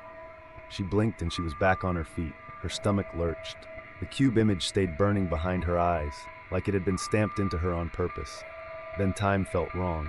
A wave passed and she smelled fruit, sweet, then sour, then rot, a shipment aging inside minutes. She could not tell if she witnessed it or was being shown it. The voice returned inside her skull. You are seen. Maria backed away, shaking. She did not know what was real anymore, only that the light could steer her attention like a hand. Maria turned from the truck and tried to run back to the ambulance. Her legs would not coordinate. Each step felt delayed, then too fast. Her balance slipped like the road tilted in tiny waves. Her hands shook so hard her fingers blurred. Breath came in ragged bites, in, out. Then a sudden pause where her lungs refused. She clawed at her chest and the pause released. At the intersection center, the air pushed back against her skin. A pressure field, not visible, felt. Then she saw them, tall figures between the vehicles, long limbs, heads slightly too large, smooth pale skin with a matte wet sheen, large black almond eyes, tiny nose slits, thin mouth, no sound of footsteps. Alien. The word rose in her mind before she chose it. Maria tried to scream, only a thin rasp came out. She backed into the ambulance door and fumbled the handle. Sweat made everything slick. One alien glided closer. No hurry, no anger, like a technician approaching equipment. It tilted its head. The motion felt measured. Maria's eyes darted to the patient inside. Straps, stretcher rail. A chest that should be rising. Maria could not tell if the patient was breathing. Her own panic stole the count. The alien passed through the ambulance panel. No dent, no tear, no sound. It simply shared space with metal. Maria froze again, halfway. Not fully. Enough.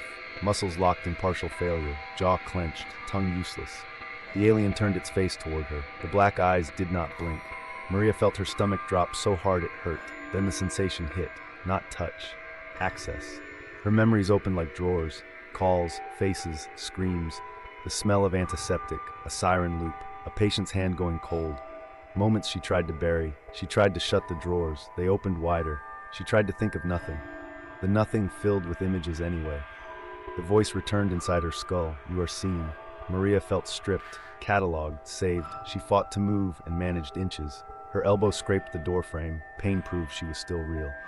Outside, other aliens glided between vehicles, pausing at each cabin, inspecting, sorting. The air hummed faintly as they moved. The hum rose when Maria's fear spiked. It softened when she forced calm. Maria tried to stare at the road paint, at gravel, at anything human. Her attention snapped back to the alien, like focus was being steered. She forced one thought through the panic. The patient. She dragged herself toward the stretcher rail, fingers closed around metal. For 1 second, she felt human. Then the beam light brightened. The pressure field tightened. Maria's lungs locked. Her vision sharpened until every pebble looked etched. The world snapped to silence and white, and she knew they were still there, still watching. Maria woke in the ambulance with a gasp. The engine was dead. The patient was alive. The monitors looked normal again. Outside, the crossroads was empty. No star, no beams, only daylight and wind. Later, people found her on the shoulder, minor bruises, a scraped knee, nothing that matched the terror in her eyes. She kept whispering one word: alien, alien, alien. If this happened at your intersection, would you look up? Tell me what you would do, then like and subscribe. You wake with a burning mark on your skin in the exact shape of a circle, as if something pressed a device against you. Your memory holds nothing, yet your body knows it was touched. If it was only a nightmare, why does the pattern match the symbols reported by hundreds of other abductees? UAPs, that is the new name the government uses, not UFOs, a clean clinical term meant to make something terrifying sound harmless. Yet pilots report objects outrunning jets, radars track targets that jump across miles in an instant, and ordinary people wake with hours missing and no memory of where they've been. Flashes return later, a blinding light, weightlessness, a smooth face too perfect to be human, and a voice inside the mind whispering, "You will not remember this." Maybe UAPs are not unidentified at all. Maybe someone already knows exactly what they are. What do you think the government is hiding? The night of September 19th, 1961 was supposed to be peaceful. Betty and Barney Hill were driving home through the White Mountains of New Hampshire after a short vacation. The road was quiet, the forests thick and black on either side. The hum of the engine was the only sound in the night. Betty looked up casually through the windshield, and something unusual caught her attention, a bright, piercing light in the sky. At first, she dismissed it. A star, a plane, something explainable. But the light shifted. It moved. It dipped lower, then rose again, almost as if it was watching. Barney tried to stay calm. He was a rational man, the sort who believed in logic, not fantasies. Betty leaned forward, pressing her hand against the dashboard. "Barney, that light is following us." The light wasn't blinking like an aircraft. It wasn't traveling in a straight line. It was pacing them. As the miles passed, the light grew larger and brighter. Barney finally pulled over. He stepped out of the car, lifted his binoculars, and looked toward the sky. What he saw turned the blood in his veins to ice. Hovering above the trees was a massive metallic craft, silent and smooth. Oval, disc-shaped, with windows lined across the front. The craft was close enough that Barney could see shapes inside, figures standing at the windows, watching him. Barney staggered backward. The hair on the back of his neck rose. Something primal whispered danger. He dropped the binoculars, ran back to the car, and shouted to Betty, "They are going to capture us. We need to leave, now." Betty barely had time to react. A strange mechanical sound filled the car. Beep, beep, beep. A vibration ran through the trunk. Then blackness. When they woke, they were still driving, disoriented, silent, confused. They were now 35 miles further down the road, with no memory of how they got there. The night sky had shifted. Time had slipped away. They arrived home at 5 in the morning, 2 hours later than expected. Their minds offered no answers, but their bodies held the evidence. Betty's dress was torn at the zipper and hem. Barney's shoes were scraped as if he had been dragged across rough terrain. Their watches had stopped completely. They never worked again. When Betty held a compass near the trunk of their car, the needle began spinning wildly as if a magnetic force had rearranged the metal. Days later, Betty began having nightmares. Vivid images of small creatures with enormous black eyes leading her into a sterile room filled with silver objects. They separated her from Barney. She was placed on a cold metal table. A long needle was inserted into her abdomen. She cried out in pain, yet she heard a calm voice inside her mind telling her it was only a pregnancy test. No lips moved, no sound existed, only the voice. Barney changed as well. He began waking from sleep with tears streaming down his face, shaking uncontrollably. He could not explain why he felt an overwhelming sense of presence of eyes inside his head.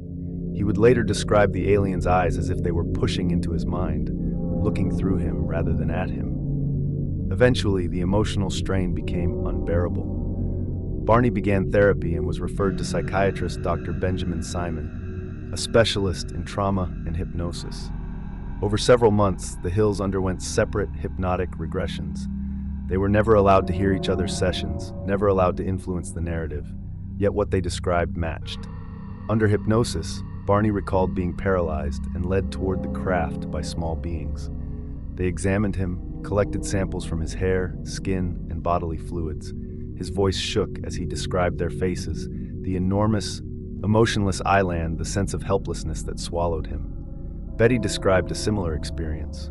She remembered being placed on a table, surrounded by small gray beings with smooth skin and almond-shaped eyes. One, whom she called the leader, communicated calmly with her. He showed her a floating, three-dimensional star map. Lines connected various stars. Some routes were marked heavily, others less so, like trade or travel paths. Betty asked where they were from. The leader told her she wouldn't understand, and then erased the memory. Years later, an amateur astronomer named Marjorie Fish analyzed Betty's hand-drawn recreation of the map. According to her, the star alignment matched perfectly with Zeta Reticuli, a binary star system not charted in astronomy books in 1961. Betty could not have known it unless someone showed her. Skeptics offered alternative theories. Some suggested the couple, as an interracial pair traveling in 1960s America, may have been traumatized by an encounter with bigots or aggressors. Others claimed their memories came from dreams influenced by stress. But no dream explains why their watches stopped permanently, why their shoes and clothing were damaged, why their stories under hypnosis matched detail by detail. The Hill case became the blueprint for everything that followed. Missing time, telepathy, medical procedures, the Greys. It is the seed from which the entire modern alien abduction narrative grew. Betty Hill was asked near the end of her life if she ever doubted what happened. She replied, "People can doubt the story, but Barney and I lived it."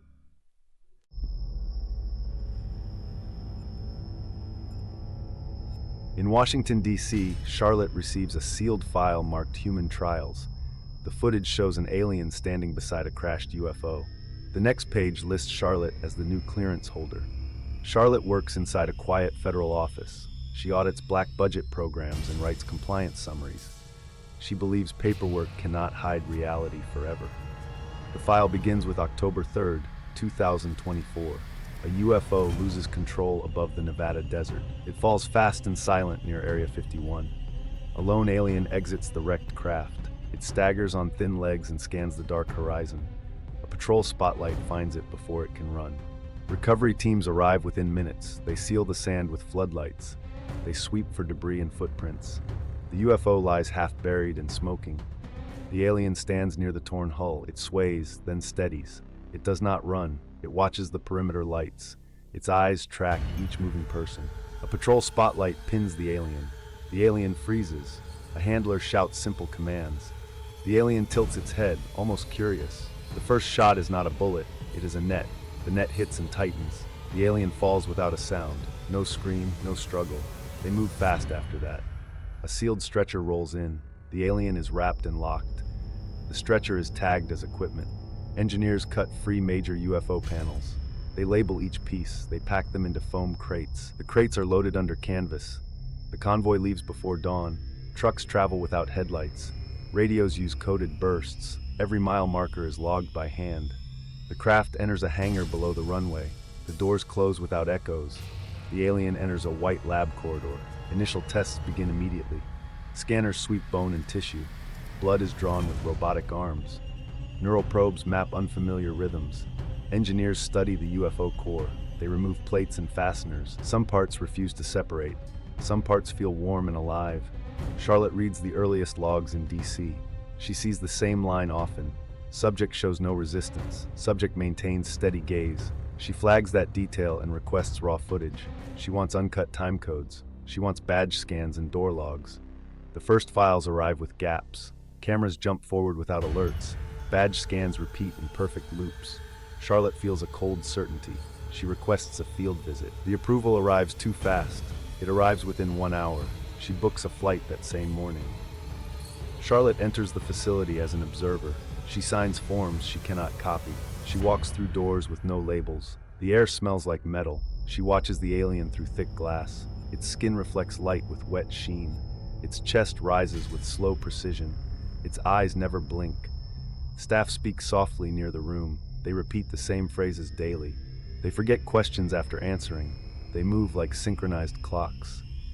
Charlotte reviews the experiment schedule. Every test is harsh and exact, yet every change favors the alien. Sedatives are reduced too soon. The alien sits upright by week 2. It lifts its arms with ease. By week 3, its vitals look normal. The staff call it recovery. Charlotte calls it acceleration. She compares lab notes across days. A missing line returns in another file. The handwriting does not match. She visits the hangar next. The UFO looks less damaged now. Weld lines vanish between frames. Cracks appear smooth by morning. Engineers claim they repaired it. Their work orders lack tool lists. Their diagrams repeat strange symbols. Nobody can explain the shapes. Charlotte tests the staff with small questions. She asks who approved the new plan. 3 people answer the same sentence. She asks why the alien never resists. A guard says it is cooperative. Charlotte watches the guard blink twice, then smile. She asks for one change. She wants the alien left alone. The request is approved fast. It is approved within 1 hour. That night, power dips for 8 seconds. Monitors turn white across the wing. When video returns, the alien is standing. No door opens during the white gap. No alarm triggers. No guard moves on camera. The alien is simply closer to the glass. Charlotte feels pressure behind her eyes. A thought arrives without sound. It asks her about control and direction. She writes one word in her notebook: influence. Her pen scratches too hard. She does not look away from the glass. After that night, the facility mood curdles. The hangar shifts into constant work, but the people doing it look worse each day. Engineers arrive early and leave late, yet their faces slacken. Conversations shrink into mutters. Tempers flare over small mistakes. Coffee cups stack up. Someone cries in a stairwell and claims it is allergies.